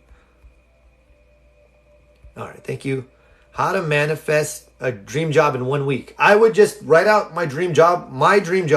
List its hours, its location, its proximity to you, how you feel while you're there, your managers. Just write everything out. Be as specific as possible. And see yourself working in this job, or see yourself coming home from this job feeling elated. And instead of a couple minutes, spend 5 minutes every day just imagining yourself in this job. Then affirm, I'm divinely employed. I have wonderful work in a wonderful way. I give wonderful service for wonderful pay. So I'll say that again. I'm divinely employed. I give wonderful work in a wonderful way. I give wonderful service for wonderful pay, if you like that one. Or you could say, I desire perfect work with perfect pay, if that's easier. I desire perfect work with perfect pay. So then after you've given the image, you've put forth the right thoughts, and then send out your resume from there and see what you manifest, or see what opportunities come to you. It's been pretty bad, so it'll have to be pretty good soon. It's going to get better. You tell yourself your future is better than your past. So, okay. It is now midnight. I have planned... Okay, what's the first step to... Oh, there's more questions. Okay. I did not know. Ooh, a bunch of questions came in. All right, thank you, guys. So TikTok changed how the questions are done, or how the comments come in. So I have to manually do it. Awesome. Cool. Thank you, Geek. Love the story. I've read that being excited is 95% of success. Absolutely. It doesn't matter if it's excitement or it's love. is joy. Just the more emotion that an image has or an affirmation has, the faster it gets impressed on your subconscious. But I like excitement because afterwards you're in that positive expectations. You're not digging up your seed that you just planted. So you're watering it and allowing it to grow. So actually I would stay in that. I like that. I like that excitement energy. Thank you so much for your suggestion, because my youngest son is being in the hole for some time. Let me know what you mean by being in the hole, if I could recommend something specific for him. What you guys did. Love the story on what, oh, you guys did beautiful. Awesome. I have a bunch of stories like that where I tell people like, hey, we're going to do XYZ to somebody, but we're not going to let them know. And then they think they came up with it themselves. And I'm like, perfect. All I want is the results. I don't care if I get the credit or not. So I always say facts in a negative way, but only to find a solution. But people don't like it, but I do. Let me know. Wait, I always say facts in a negative way, but only to find a solution. But people don't like it, but I do. I would just change your image or your concept of that. So tell yourself that from now on, when you give facts to other people, you do it in a positive way. In a positive way to find a solution that's harmonious for both you and for both you and them. So that way your communication is smooth. You're not turning anybody off, but instead you're bringing them onto your way of thinking, which is solution oriented. Is our interpretation of the actual truth correct if our perception of truth subjective is relative? So this is a good question. So imagine you have a guy, he has an apple in his hand, right? So you have a guy with an apple in his hand. I want to make sure I tell this story correctly. And walking down the street, I don't know why, but walking down the street in two different directions are two guys. One of the guys is eating a lemon. As weird as this story sounds, he's eating a lemon. So he's biting in a lemon. He's a sick son of a gun. He's just eating this lemon as he walks down the street. And the other guy is eating candy, right? So he's eating some candy, some really sweet candy. So the guy with the apple in his hand, if he asks the guy with candy, hey, is the apple sweet or is it sour? The guy who's eating candy, he's going to say, oh, if an apple is sour, because if he bites into it right now, it's going to taste sour for him. Now, let's say you ask the guy who's eating a lemon. You say, hey, is this apple sweet or sour? Yeah, he'll say, well, the guy who's eating a lemon will say, that apple's sweet. Compared to the lemon he's eating, that apple's sweet. Now, let's say they ask the guy who has the apple in his hand. They say, is the apple sweet or sour? He hasn't bit into it. So he's going to say, I don't know. It's just an apple. So all of them are teaching different aspects of truth. So there's fact, theory, fantasy. So the fact is, it's just an apple. The theory is that it is sweet or sour. I don't know what the hell the fantasy is. So forget the triangle of truth. I heard this story. I got to ask the person who told it to me. But anyways, that's how people go through life. To some people, the apple is sweet. To some people, the apple is sour. To some people, the apple is just an apple. It just is. They don't know, or they just see it as what it is. It's just an apple. So that's how truth is. So you have like Republicans, they think the universe is one way. You have Democrats, they see it the other way. Then there's people who just see everything as is. They're like, I don't know. It just is whatever it is. And so, but if you take the guy who's eating the candy and you take the guy who's eating the lemon and you put them in a room and you have them, state their truth, they're going to start fighting with each other. They're going to think that their truth is the truth. But in reality, it's their perception that's creating their reality. So let me know if I did a good job explaining that or not. But that's a good question. I should make a video about that, but I don't know. I might not. I have like 1,000 video topics that I need to make videos about. But I only make videos if I'm inspired to make them. And if I don't, then I don't. Can you repeat what you said? If someone says something mean, you say something positive. Yeah, so whatever somebody says to you that's negative, give them the positive opposite in return. So if someone says, Tony, you look so tired, I'll say, man, well, first I'll affirm it for myself. I feel energized and great. I said, and you look really energetic. You look really healthy, something along that line. And so I've implanted an idea of positivity on my subconscious, and I've given them an idea of positivity in return. I want to manifest $10 million, but I can't imagine how it happened other than winning the lottery. I would see it in, so you don't focus on, your job is not to decide the what, it's to decide the how. So you would see the money, or you could see yourself owning $10 million property, whatever the end result would look like for you. Now, some people might laugh and say, oh, $10 million. But I had a friend who manifested, he won $2 million via a scratch off. So what you can do is really interesting once you Once you become aware of the power, well, not the power, for him, he doesn't believe in the subconscious mind. He believes that he was giving these beliefs that what he was saying was activating God's potential within him. And so whether you call it the subconscious or the innate or the divine, to me it's the same thing, and it made sense how he manifested it. Temporal happiness is all that will come. God bless. What did somebody say? Okay. Somebody said temporal happiness, thy will not mine be done. Continual prayers that you will seek the will of the Father. Well, I have a few thoughts on this. Thy will, I thought he said thy will be done. So, meaning the Spirit of God, which is infinite intelligence, infinite love, infinite beauty, be done. Just as I just said, you don't want to have to decide how it's going to happen. Leave that up to this infinite presence within you. Don't work by the sweat of your brow, so to speak, I think is what Jesus said. So stop trying to decide how it's going to come to you. Let this infinite power bring it to you. Someone said temporal happiness is all that will come. Don't affirm that. If you believe that, that's all that's going to come from it. It's the Father's good pleasure to give you the kingdom. That's what it says. So allow yourself to inherit that kingdom. Your God is an abundant God. It's infinite love, infinite joy, infinite abundance. What was the book you mentioned earlier? I mentioned a lot of books, so I don't know. The Silva Mind Control Method by Jose Silva. Let me know if it was that one. Isn't everyone you pushed out, so how people behave and respond? Is that my assumption about others?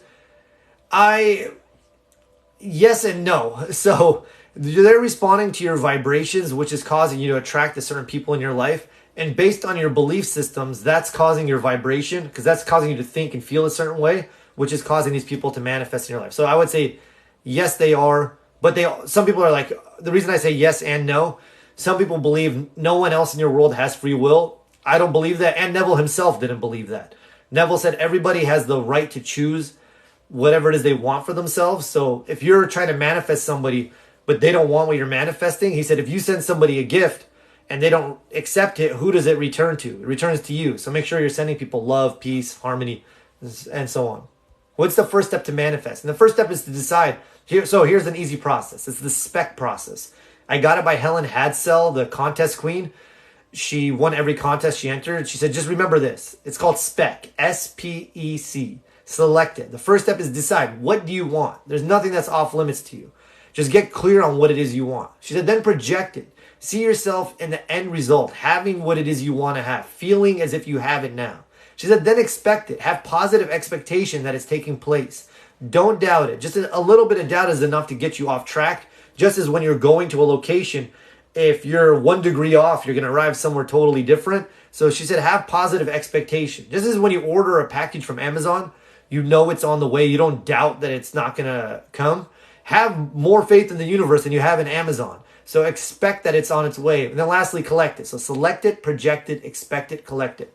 SPEC. And it's Helen Hadsell, the contest queen. I randomly came across your live and I'm so glad I did. Oh, okay, awesome. I'm glad you're here too. And if you don't follow me, please do, because this is all the kind of stuff I talk about and post about all the time.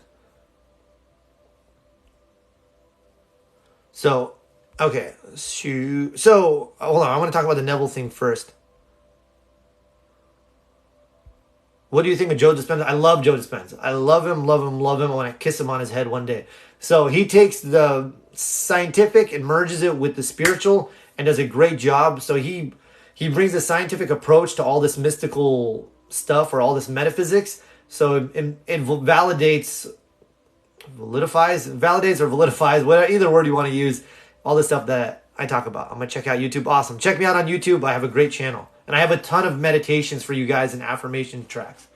Mind control of others. So Neville said that you are the only operant power in your reality. Yes and no. So he also said that everybody has the free will. Everyone has the free will to choose what it is that they want. So I don't care whether it's Neville or who you use first. Whatever gets you results, use that. But a lot of people, when they're using the law of assumption and they're using Neville, they're mixing up their dimensions. There's the third dimension and the fourth dimension. Third dimension is me. I'm me. You're you. There's 51 separate people. The fourth dimension is there's only God. So on the fourth dimension, he's right. There is no the free will because it's only God operating and flowing through all people. On the third dimension, there's me, you, 51 other people. Now, There's people Neville didn't like. There's people Neville couldn't control. There was some guy he was doing business with, and they didn't come to terms. Neville didn't like the guy at all. Neville had health issues at different times in his life. There's a talk where he was getting over the flu or some sickness he had. So he was a person. So I don't know if everything he says is true. And also, if he had mind control over everybody, he would have just made himself the ruler of all of time and space and created that for himself. So to me, that says that people do have free will in this reality on the third dimension. Let me know if that made sense for everybody. Not everybody might know what the hell I'm talking about in regards to Neville. What have you manifested this year? A lot of health. I've been focusing on a lot of health and some beautiful relationship. What if oneself is not that in tune with feelings? Like being happy could still be neutral. So just be aware of what feels bad then. What if it feels bad, then stop thinking about it. That's the very easy way to be aware. Be like, oh, that feels bad. I'm not going to think about it. I'm going to go back to neutrality or happy or focusing on something that feels good. Depression, not doing anything with this life. So, hold on, let me see. Did I miss on your previous question? You said depression and not doing, is that what's going on with you right now? Because I want to give you some exercises and some resources to succeed. So please let me know if you're still here. Can you do another money manifestation soon? No. The only reason is, so we did a money manifestation yesterday that'll be on YouTube tomorrow. The only reason I'm saying no is, let's say there's 30 people at the start of the money manifestation.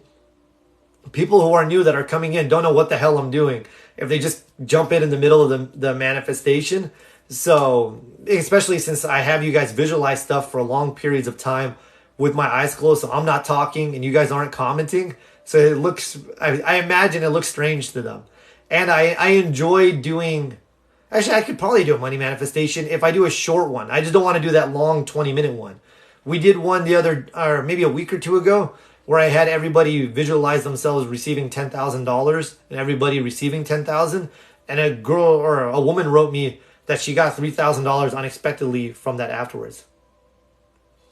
Depression, not doing anything with his life, specifically even more after his grandpa died. Let me know who you're talking about, Anzin. I will respond. What do I know about Sharuka? I don't know anything about Sharuka, so let me know. Results? Oh, somebody said something earlier. Give me 1 second. I missed somebody's comment. Somebody wanted to do IBO something. Let me know if they're still on. I think I missed it. If I missed your comment, just ask me again, and I'll do my best to get back to it. Someone said results. Yeah, to me, it's all about results. Some people miss the forest for the trees, so they get too wrapped up in you have to do what this person said. It has to be this way.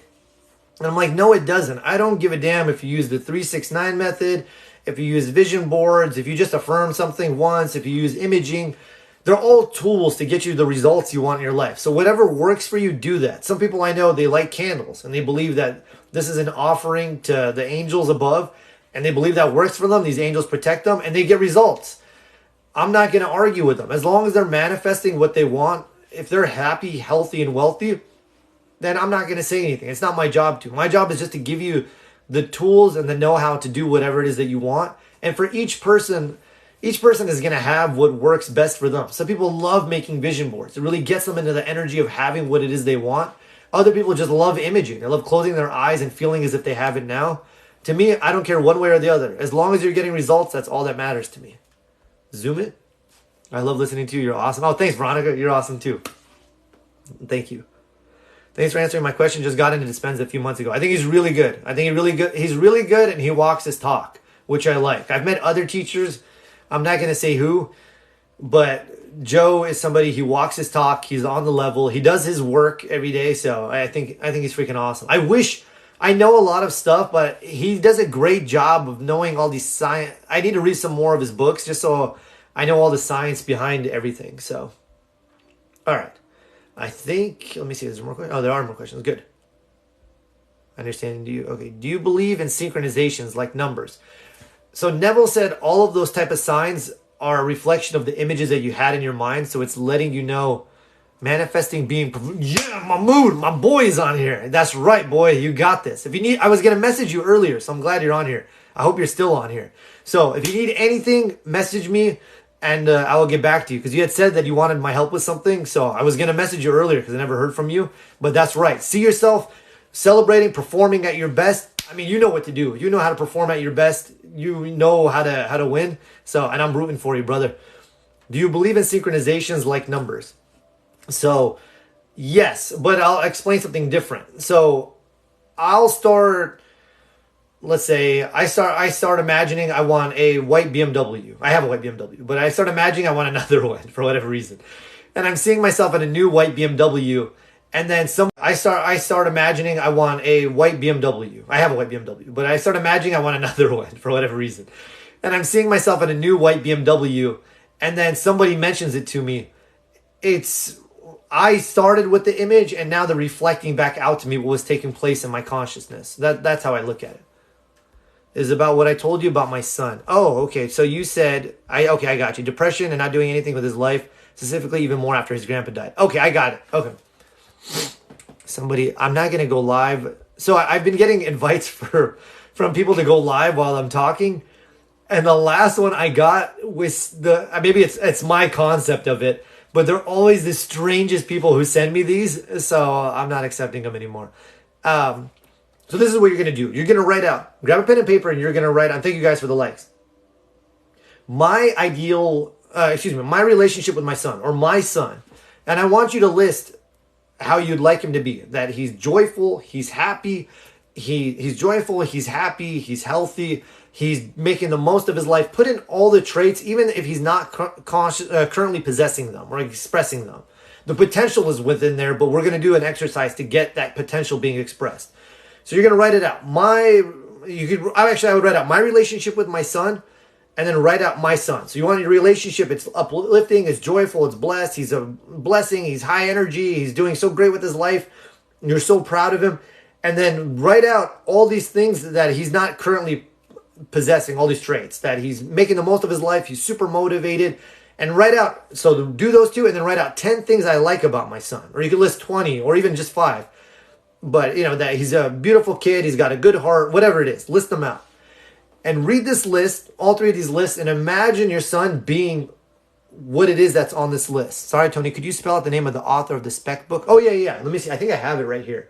By the way, it's one of my favorite books. I hope you guys love it as much as I do. Give me 1 second. I'll grab it for you. Where the fuck did I have like 200 books already. Not 200. I have like 30 of them. But, okay, I can't find it right now, but it's Helen Hadsell, Hadsell, and it's called Name It and Claim It. So Name It and Claim It, Helen Hadsell. I'm going to make a video about her tomorrow, and I'm going to knock it out of the water with that video. So it's going to be awesome. So Helen Hadsell, Hadsell, Name It and Claim It. And I'm glad you're still on here. Okay, awesome.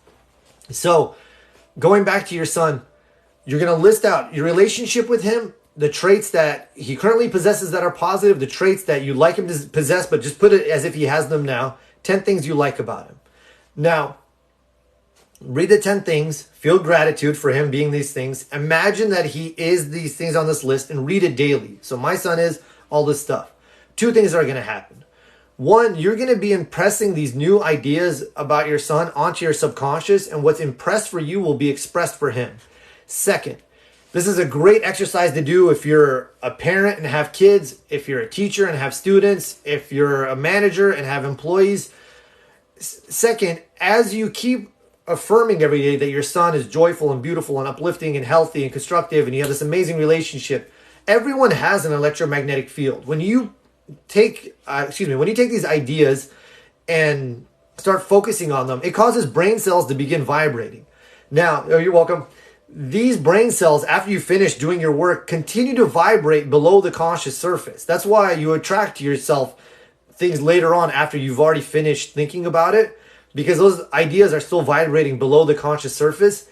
And every time your son steps into your electromagnetic field or your sphere of radiation, he's going to feel uplifted and he's going to shift and he's going to feel better and he's not going to know why. So that's why I mentioned earlier, there's certain people you step into their energy and you feel good, and there's other people you step into their energy and you feel bad. It's because their habitual thought process is either really positive or really negative, depending on how you feel about that or how you feel when you're around that person. I made that up. I started telling people to do it, But I got this from Charles Fillmore, who started the Unity churches in the United States. He was a student of Emma Curtis Hopkins. Emma Curtis Hopkins was this great New Thought teacher and was a student of Mary Baker Eddy, who started, I believe it was the religious science churches in the United States. But anyways, Charles Fillmore would say every time he would sit next to Emma Curtis Hopkins, he said he would feel a quickening take place within his consciousness. Suddenly he was uplifted, he was elated, he could understand all these new things. It was as if he was evolving and becoming better simply by being around her. Emma would affirm all these ideas about God to herself all day, that God is infinitely intelligent and right where she is. God is infinite love and right where she is. She's the presence of God in manifestation and expression. So she's saying all these things to herself all day long, these high vibrational ideas. And then anytime someone would step into her energy, suddenly all of that work she's done would start uplifting them. So do the same for your son. So that's the image, that's the thought, and then lastly, the thing. If you can, get him books of a positive nature. If you can, get him some type of place to, oh, okay, awesome, you're welcome. Get him some type of place that he can go and be uplifted every day. So you can sign him up at a kickboxing gym, a boxing gym, a Brazilian jiu-jitsu gym, some place where he'll be welcome. He'll have people who see him. He'll be able to exercise and it'll pump endorphins in his system and allow him to feel better. And or have him see a grief counselor, have him see a therapist or counselor or coach that could start working with his mind so that they get him on the right track. Don't just leave him up to the school system or his friends in the hopes that things could get better. Fuck hope. Take a direct approach to your life, to your son's life, and be the change in his life. He'll think that he's taking thoughts of his own action now, but it'll be you sowing all these seeds of positivity that will cause all these changes for him. So that's one. So do the image, do those exercises, and then either sign him up for something, and then not either sign him up for something. He's not even in school anymore. Then I would definitely have him go see a therapist or counselor right away so he can start working through all his repressed feelings so they can get him on the right track. I don't want his potential to be dormant. Let's get him active and into things. And if you want, send me his name. I'm going to pray for him on my own as well. You can just leave me a comment in one of my videos and I'll do it tonight for him. So someone said, does a person have to be in an electromagnetic field? He's in his room all the time. No, it doesn't matter. Whatever negative traits he has, write them all out and then write the positive opposites and how he is now and then throw away the negative list and start affirming and seeing that and then take the right actions in accordance with those images to make that stuff a reality. Does a person have to be in an electromagnetic field or does it work from far? So when you're consciously focusing on it, I recommend doing it for a minute or two. So Joseph, okay, let me screenshot this. So when you're consciously focusing on it, this, by the way, is a secret that a lot of manifestation teachers don't know or don't teach. So what's it called? Spend 1 to 2 minutes focusing on it so that the amplitude, when you think a thought, it causes brain cells to begin vibrating. So for example, if I have you start thinking about or start picturing you riding a horse, below the conscious surface were brain cells associated with the image of horse and a picture of you, and you combine them to show you riding a horse. So those brain cells began vibrating, and they went from being subconscious to now you being conscious of them. So when you're thinking of something of what it is you want, focus on it for a minute or two so that amplitude, those feelings will become strong enough, and they'll go out and land on people who are in harmony with it and bring to you what it is you want. After a minute or two, you can stop thinking about it. And the theory is, I don't know if they go all the way out, how far they go, but the theory is they keep vibrating below the conscious surface once you've impressed it on your subconscious mind. So that is the theory, and that's what I know is to be fact, is that you have to think about it until the brain cells become strong enough. The amplitude becomes strong enough. Everybody talks about raising your vibration, meaning, which is great, thinking thoughts of love and joy instead of thoughts of negativity and anger, but nobody talks about amplitude, holding thoughts, concentrating on them long enough to where that energy becomes so strong that it changes your reality. She can use the I remember technique. Let me know what that is, Lewis. And by the way, the person who said my son is diagnosed schizophrenic, he's 27, all he wants to do is be left alone in the house. Do the same exercise that I just recommended for the other woman. I would do the same exact process. Do the image that he's totally healthy. See him in your mind as totally healthy, telling you how healthy and happy and joyful he is. Congratulate him on his success in your mind. Write out your relationship with your son, how your son is, and 10 things you like about him. And then obviously after that, so you have the image, you have the thought, and then take the right steps. Get him the right help he needs. You might have to get him on medication. It depends on what the doctors say, but take those right steps so that you can get him on the right track. So telepathy works, and it has to work from far. It doesn't matter. I've had people, they can be right next to you. You can try it at a bus stop where somebody will be sitting in front of you, and you'll try to get them to turn around, like turn around, and see if they can turn around. Or so it doesn't matter. They don't. Sometimes they can be far or they can be close. It's by Gardner Neville, the I Remember When technique. Oh, you mean Neville Goddard? So I don't know what the technique is, but let me screenshot it and I'll look it up. Same thing he told me for Joseph. Exactly. Use the same exact process for your son. And then I skipped a bunch of people's questions. So someone said I used to... Oh, hold on 1 second. I'm going to answer like 5 more minutes of questions. And then how long I've been talking for 2 hours. So I'm going to answer maybe 2 more questions. I'll post this live both on my live and on my YouTube. Okay, Mahmoud. Oh yeah, much love to you too. Let me see. A bunch of questions came in, so let me see if I could respond to everybody. I slept through January from depression. So if you're depressed, by the way, first, if you're depressed, just go on, let me just grab a napkin really quick. If you're depressed, type in Tony Namey, Cure Depression Now. So go on YouTube and type in Tony Namey, Cure Depression Now. I have a guided meditation to help you get to the cause of your depression, to put new positive images in your subconscious, to affirm those, or to back up those images with positive affirmations. It's really powerful. But something you can do on your own that really helped me is lay it down in bed, take a few deep breaths to relax your body, count down from 10 to 1 to relax your mind, and then imagine in the distance, far off, is a version of you that's totally happy. So make this image bright and make yourself smiling, super happy, exaggerate it, like everything's great, make it super bright, as if the sun is standing behind you.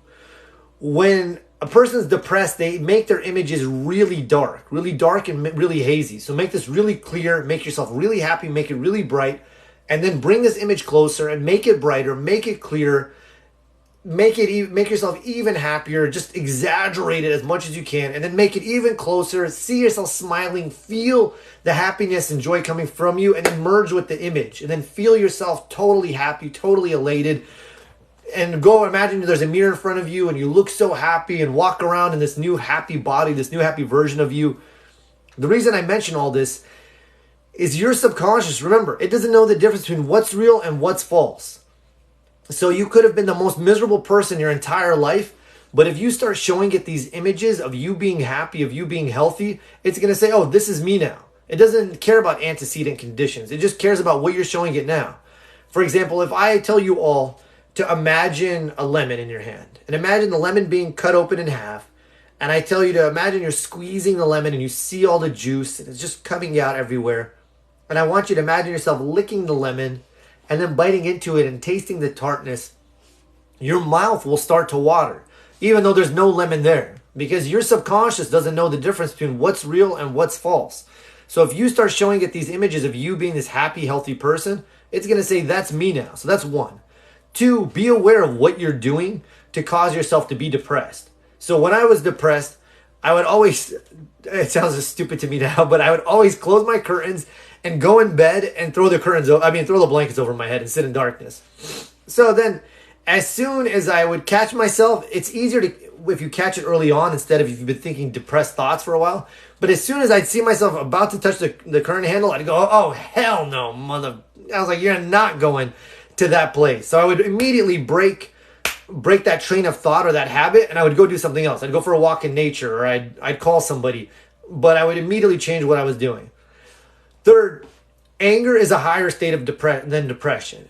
A lot of metaphysical teachers tell you shouldn't be angry, but depression is powerlessness. Anger you can do stuff with. So if I stopped going from depression, I started going to anger. I'd be like, fuck this. I'm not going to stay in bed. I'm going to go make something of myself. I'm a man. I can be successful. I can do it. Other people do it. I can too. And you can do angry affirmations like, why do good things always happen to me? Why am I so blessed? And so I would use that anger to get moving. And then from anger, I'd go to neutrality. I would go meditate or walk in nature. And then from neutrality, I would go to peace. I'd say, hey, I'm doing better. I'm feeling better. I'm looking better. And then I would go to gratitude and then love. So I'd use the emotional scale and I would just bump myself up a bit. So I'd go from depression to anger to neutrality to peace to gratitude to love. And now I can do the whole thing in like 5 minutes. When I ever get thrown off track, I just move myself up the scale really fast now. So that's what you can do too. And then lastly, or not lastly, be aware of how you're using your body. When you're depressed, you're typically hunched over, looking down, breathing shallow. So immediately if you start to feel depressed, look up and start to smile big. When you smile, it pumps endorphins in your system. It lets you know that everything's okay. When people look at you and you're smiling, it actually causes them to pump endorphins in their system. It tells them, hey, that person's friendly. He's okay. He's safe to talk to. They did a study at UCLA where they took a group of depressed people, and they had them, people who were chronically depressed, meaning they were depressed for 6 months or longer, and they had them look in the mirror and just smile big. Chest out, smile big for 20 minutes a day. And I don't even know what's the theory anymore, but there was a theory called the James Lange theory. It said what you do with your body affects your mind. So what you do with your physiology affects your psychology. And so they just had these people look in the mirror for 20 minutes a day, smile big. And at the end of the study, all of those people that partook in it, or partook, whatever the word is, they all said that they no longer suffered from depression. Why? Because they use their physiology to affect their psychology. So do the same. Be aware of what you're using, how you're using your body. Several times a day, reset your nervous system. So stick your chest out, take a few deep breaths. If you want, you can take your hands and put them on your sides. They've done studies at Stanford. This is called the power pose, that when you do this and you look up and breathe deep, it actually reduces your cortisol levels, that chemical you make when you're stressed, and you'll feel better. So I would do that a few times a day. And then I spoke about this before on other lives. There's GIGO, good in, good out, garbage in, garbage out. So pump your conscious and subconscious mind with as much good material as possible. Read every positive. Thank you, Zenifer, for the hearts. Read every positive thing that you can get your hands on. Listen to audiobooks of a positive nature. Surround yourself with positive people, and you'll pump so much good. Hey, Jardine, good to see you on here. You'll pump so much material into your consciousness of a positive nature. You'll cause a permanent shift in your psychology. And then lastly, get whatever help you need. There's no shame in seeing a therapist or a counselor. If people get coaches, they get personal trainers to get their body in shape. There's nothing wrong with getting one to get your mind in shape. I've seen a therapist before. I've seen hypnotherapists. I've seen counselors. I wanted to take myself to a higher level. I wanted to do the work, one, so I could be happy. And then also, I wanted to learn this so I could help everyone else. This is what came later on. So there's no shame in getting the assistance you need to be happy and healthy. So if you do all those things, show yourself images of you being happy. Use your body to put yourself in a good state multiple times a day. Read as many good things as possible. Affirm that you're happy and healthy. Break any negative habits such as what I was doing when I was making myself depressed. And then lastly, use the emotional guidance scale to make yourself feel better. It'll totally change your life. You're welcome, Selma. And Mahmoud, it's good to see you on here, brother. Will this I said this. It's going to be on YouTube and on my podcast. Who are your 5 favorite teachers on law of attraction? So first, I like myself. I'm just going to say it. I don't care if it's egotistical. I like myself. I did a fuck ton of work and helped thousands of people one-on-one, and maybe millions of people now through my videos. So I like myself. I've really put in the effort to give you guys results and to change people's lives. So I think I do a good job of covering the A to Z. So there's myself. Second, there's a guy by the name of Dr. Thurman Fleet. So you can go on drthurmanfleet.com and it tells his story. He had a philosophy of thought called concept therapy. Concepts are your fixed ideas. Therapy meaning having healing qualities. And it was all about how to take your negative fixed ideas about life and replace them with new positive healthy ideas so your life would change. He makes up the vast majority of what I talk about. He was a teacher to Jose Silva at one point, Jose Silva is the founder of the Silva method, who's probably my third favorite teacher. Jose Silva doesn't teach so much the law of attraction, but he teaches how to impress positive ideas on your subconscious mind and how to meditate and put yourself into a relaxed state. He's one of my favorite teachers. I highly recommend everybody should read his book, The Silva Mind Control Method by Jose Silva. And Dr. Thurman Fleet, he was a teacher to Val Vanderwall, who was a teacher to Bob Proctor. He was a teacher to all these amazing teachers. And then these teachers went on to have a lot of, not notoriety, but fame. But unfortunately, so few people know of him. So he's my all-time favorite. So I say myself, Dr. Fleet, Dr. Fleet, what's his face? Jose Silva. Emo Kue is one of my all-time favorite teachers. He's not a law of attraction teacher, but he's all about how to give ideas. He was the French psychologist who coined the term every day in every way I'm getting better and better. He was he had a pharmacy, and a woman came to him one day for some type of medicine, and he was out. So he gave her a little thimble full of water, and he said, hey, this is strong medicine. It's really strong, but it's going to heal whatever her issue is. That's what he told her. So he gave her this idea, and he gave her the medicine. And so she went home. She drank it, and she came back. She told him, I feel so much better. She said, do you have any more of that medicine? But this time, she said, could you make it so that it's not so strong? And she said it was just too strong for her, but it was water. He gave her that idea. So then he started doing things where he would write little affirmations on the medicine that he would give to people, and they would get well. Then he started realizing, he said, I don't even need to give them the medicine. I can give them the thought. I can give them the suggestion, and they'll heal that way. And so he started working with ideas and getting people well. So I'm a huge fan of his work. And then Esther Hicks is one of my favorite teachers. She wrote Asking It Is Given. I think everybody, if you're into the law of attraction, should read that book. It's an easy read. It makes you feel super good. She lays out all these processes. I read a bunch of her other books, but I had never read that. I thought I had read it, so it was in my bookshelf forever. And then I sat down, I said, you know what, I'm going to read this book. And I was like, oh my God, I wish I had read this 10 years ago. So Esther Hicks is another one. Neville Goddard is one of my favorite. He's awesome. He teaches the law of assumption, which is basically the law of gender. How to take an idea and concentrate on it and feel as if it's taking place now and impress this idea on your subconscious so it manifests in your life. And then that's 6. And then is there anyone else that I would really recommend? Oh yeah, Charles Haanel, the Master Key System. I love it. I love Charles Haanel because he walked his talk.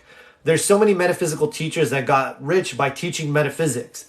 But not Charles. He said he refused to teach this until he demonstrated it in his life, and he was worth over $250,000 by today's standards, and he still didn't think he was doing this infinite power within him justice. He still didn't think he was qualified to teach it, but people kept asking him about it, and so finally he went and wrote the book. So, and then Michael Bernard Beckwith of the Agape International Spiritual Center. He's one of the featured teachers in The Secret. I was a licensed practitioner at his spiritual center. It was a 5-year program to get licensed. So I'm a big fan of his too. I'm not a fan of his, I'm a student of his. So he was one of my teachers. Okay, I'm going to answer one or more. How do we detach from the outcome? So you see what it is you want. You feel as if you have it. And then you just tell yourself it's done, it's on its way, or you look forward to it in whatever way looks best for you. I want to give you a concrete example though. So if you don't have to necessarily detach from the outcome. Every time you think about it, just imagine yourself in the end result and get excited about it, as I believe you had said earlier. Or tell yourself it's on the way, it's done now, it's mine. I'm claiming it in consciousness, or it's on the way. That's one thing I like to say. And I feel it. I claim it, it's mine, it's here, and I just see it, whatever it is. For example, if I'm trying to manifest the watch, I would see the watch on my wrist and the package in my place somewhere. And so I would just see what's the end result. And I would just keep seeing that. And I don't know if you need to detach from the outcome, so to speak. So I would focus more on just positive expectation as opposed to detachment. And feeling good in the interim during that incubation period so that you're not thinking resistant thoughts to slow down your manifestations. Okay, what if I'm not able to feel... And by the way, on 006, he said he's really smart, but it hurts me to see him so depressed. We're starting a new beginning, a new chapter for your son begins today. Do the exercise I said, I said, take the steps I told you, and we're going to shift things for him now. What if I'm not able to feel what I'm trying to manifest? If you can't feel the desired state, then you imagine your tactile senses. So if you're trying to manifest a spouse, imagine you're holding the person's hand, or imagine you're taking a ring off your finger and placing it on the bedstand. Use whatever you can to feel the end result. So use your actual physical senses if you can't actually feel the desired state. How to help someone have a successful surgery. I would imagine, put yourself in a relaxed state and see the person as totally healthy, and them telling you how healthy they are now, and congratulate them on their success, on their health. Thank you. You're welcome. Thank you for your words of encouragement, wisdom. You're welcome. Does the person have to be in the electromagnetic field, or does it work from far? I think I answered that already. I used to be really connected with Source, and I had to get the Pfizer jab. I feel disconnected. I would just do, if you feel like that, I would do some type of, what's the word I'm looking for? Some type of detox if something's going on with you. But you can never be disconnected from your source. So I would go and meditate, spend some time in nature, and see if that helps to reset things. Or go to the beach if you live by the beach. Go in the water and see if that helps reset you. What are the best... I don't want to get into that, because if I start talking about it, I'll get kicked off the live. So what are the best positive law of attraction to say for me and my kids to do? What are the best positive law of attraction to say for me and my kids to do every day? Do you mean the best positive exercises, or the best actual things for your kids to say to themselves? For instance, I would tell your kids to say every day that I'm a genius and I apply my wisdom now, and every day in every way I'm getting better, better, and better. I would have them do those two.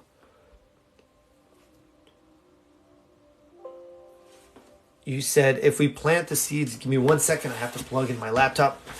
Otherwise it's going to die.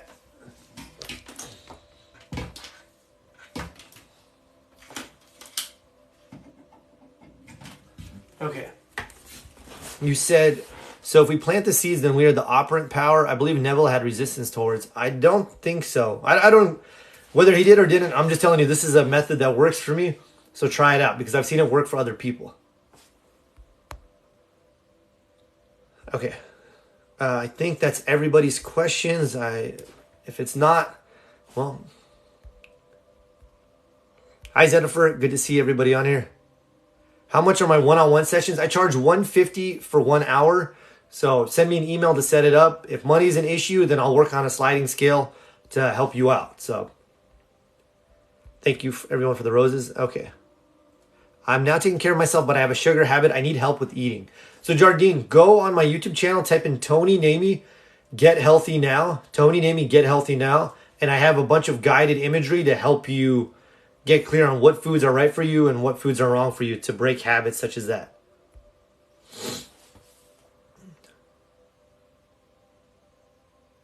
I talked to my depression and anger matter. I used to tell it to leave in foul language, and I'm depressed. Are you still depressed, or did that help you? Because let me know, and I'll recommend what some exercises or actions for you to take. What to do? Okay, I just answered that one. Emotions, energy, and motion. I like that. Okay.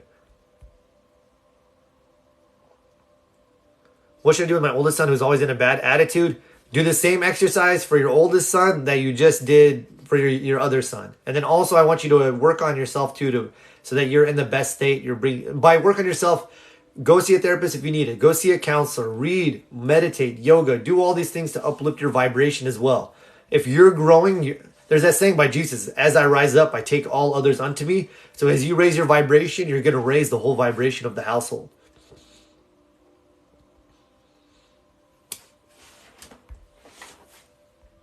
Wait, what happened? What? I missed somebody's question.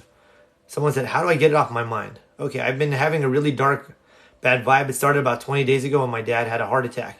So is your dad still alive? If he is, I would start focusing on gratitude. My dad, yeah, he had a heart attack, but he's alive. He's still with you. So many people lose their dad. So use the law of relativity in a positive fashion. Yes, this happened, but at least my dad is still here. It gives him a chance. It gives you a chance to have a healthy relationship with him. It gives him a chance to be healthier and lead a healthier life. And you have time here. A friend of mine lost her father today. So I would look at it as a blessing. He's still here. You have a chance to connect with him. And I would be super grateful that he's still here.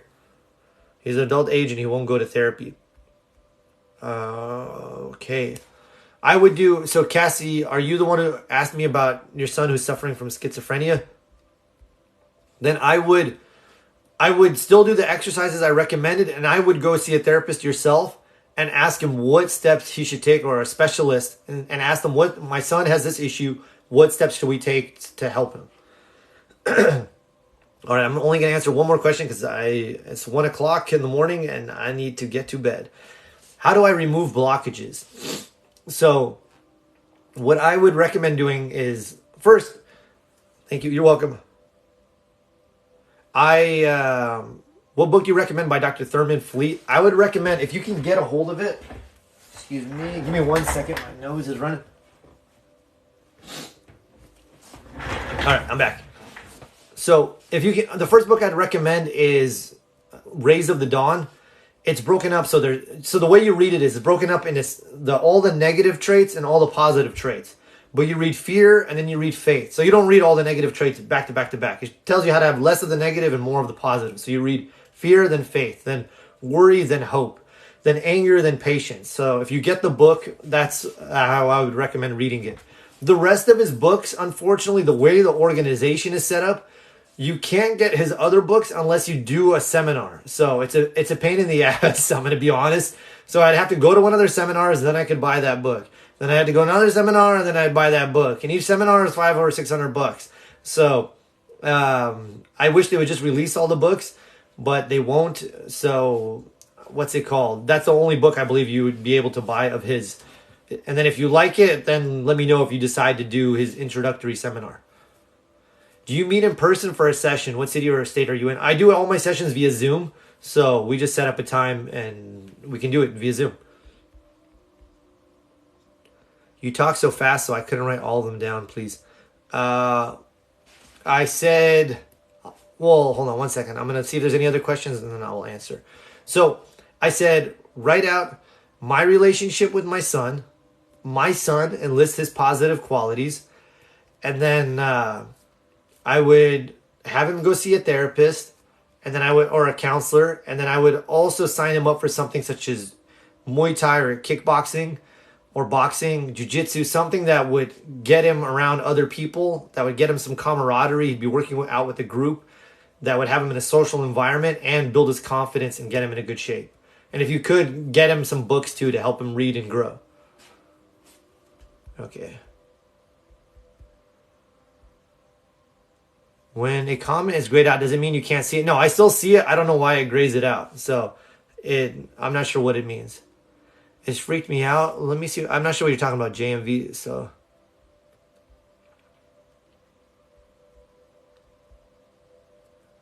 JMV, let me know what you're talking about because I'm not sure what you're mentioning. All right. Do I meditate? I meditate every day. Some people will say I meditate too much. I've meditated a lot. So, okay. I love you all. It's 1 a.m., so I'm going to conclude today's live. So, how do you get an appointment with me? There's a link in my bio. Just click it, and it'll say one-on-one session. Click it. It'll allow you to send me an email, and just send me a message, and we'll set something up. So, it's really simple. Will you say a prayer before you go? I will, because you asked. So I would never want to not. If somebody asks for prayer, I'll always do it.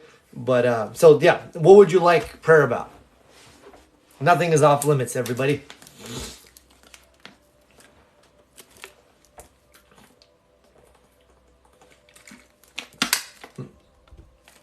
As a heart attack, he lost his color.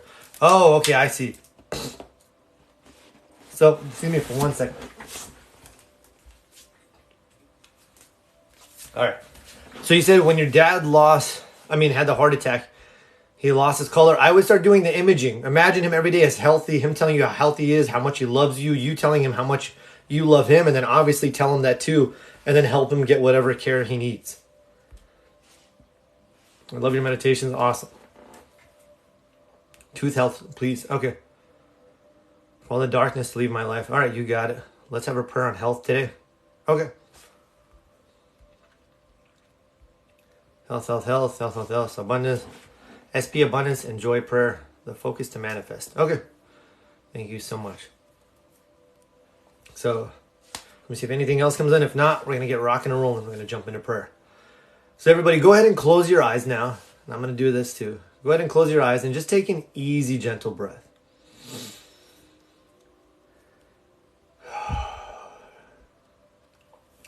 And take another deep breath, just letting go of anything that came before this moment.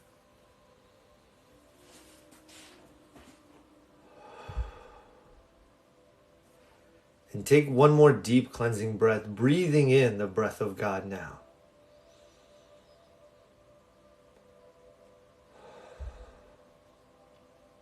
So I start all prayers with gratitude to anchor in the right feeling, tone, and vibration. So I am grateful for this discussion that has taken place here today. Grateful for the upliftment and unfoldment that I know is taking place in my life and the lives of all of these people right here and right now as a result of today's discussion and as a result of all of the good that's going to take place from what was discussed here today. And I'm grateful just to be grateful, just to stay in that high vibration, that high energy, that divine energy of gratitude. And from this place of gratitude, I recognize that God is all that there is, that there's only one power, one presence, one activity taking place, and that is the infinite presence and power of God. And I recognize that God is love and joy. It is that presence that is always giving of itself. It has no withhold. It is the only power, the greatest power. I recognize that God is wholeness and perfection. There is no lack, limitation, dis-ease, or negativity within God. It is whole, perfect, and complete into and unto itself. I recognize that God is abundance and creativity. It's infinite, overflowing good, expressing itself in, through, and as our lives. And I recognize that God is intelligence and wisdom. It knows all. It sees all. It is all. And from this place of recognition, I unify. I am one with the one. I am one with the intelligence and wisdom of God. I am one with God's peace and harmony. I am one with its love and joy. I am one with its beauty and bliss.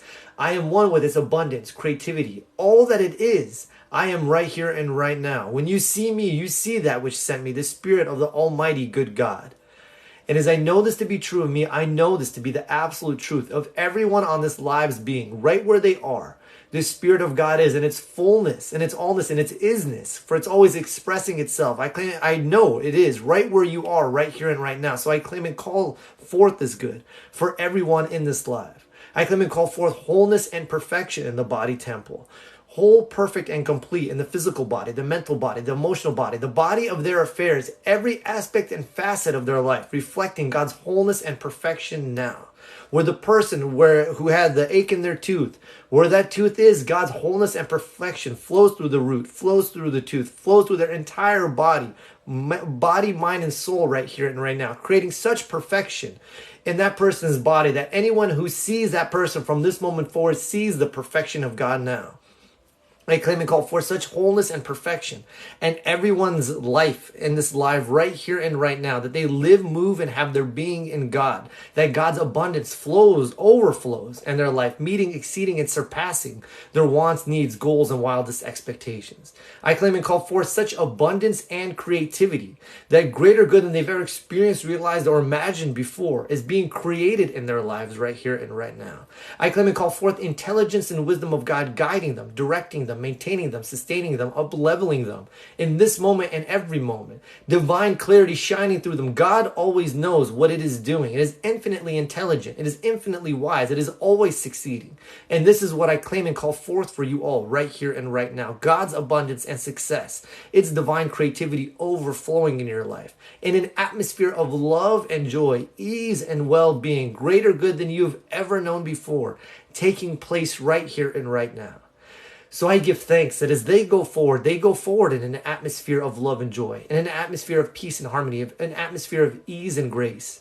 I give thanks that as they go forward uplifted and up-leveled, better, brighter, stronger, healthier, happier than they were before. For God's wholeness and perfection flows through them in their lives. I give thanks as they go forward, God's abundance and success goes forward ahead of them, making their ways better, brighter, healthier, and happier than anything they've ever experienced, realized, or imagined before. And I give thanks that they are now experiencing a better life, a healthier life, the kingdom of heaven brought down to earth, so to speak, for all of them to experience the fullness of God's good. And I simply release this prayer now. I release it knowing it is done, knowing it does not return empty nor void, but it is answered in better, brighter ways than anything I could have said, knowing it is answered on wings of love, so to speak, the Spirit of God flowing through them, flowing through this prayer, flowing through their lives right here and right now. So I release I release it. I take my hands off it. I allow it to be. And I say, and so it is. Amen.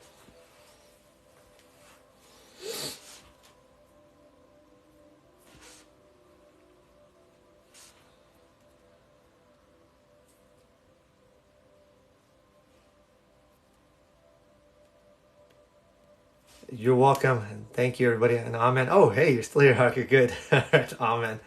Bless you too. Bless you, everybody.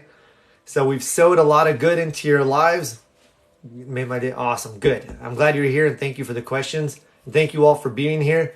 When we have this many people, it's more energy. Thank you to. Oh, you're welcome. I'm glad you're here.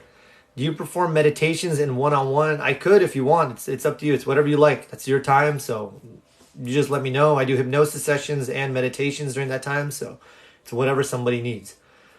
So, amen. When are you back next? I'm not sure. I've been trying to go every day, but the thing is I say I'm going to do 30 minutes and then I talk for a while. And so I have so much other stuff that I need to do as well. But I'm trying to come back on every night. It just varies depending on my schedule and my social life.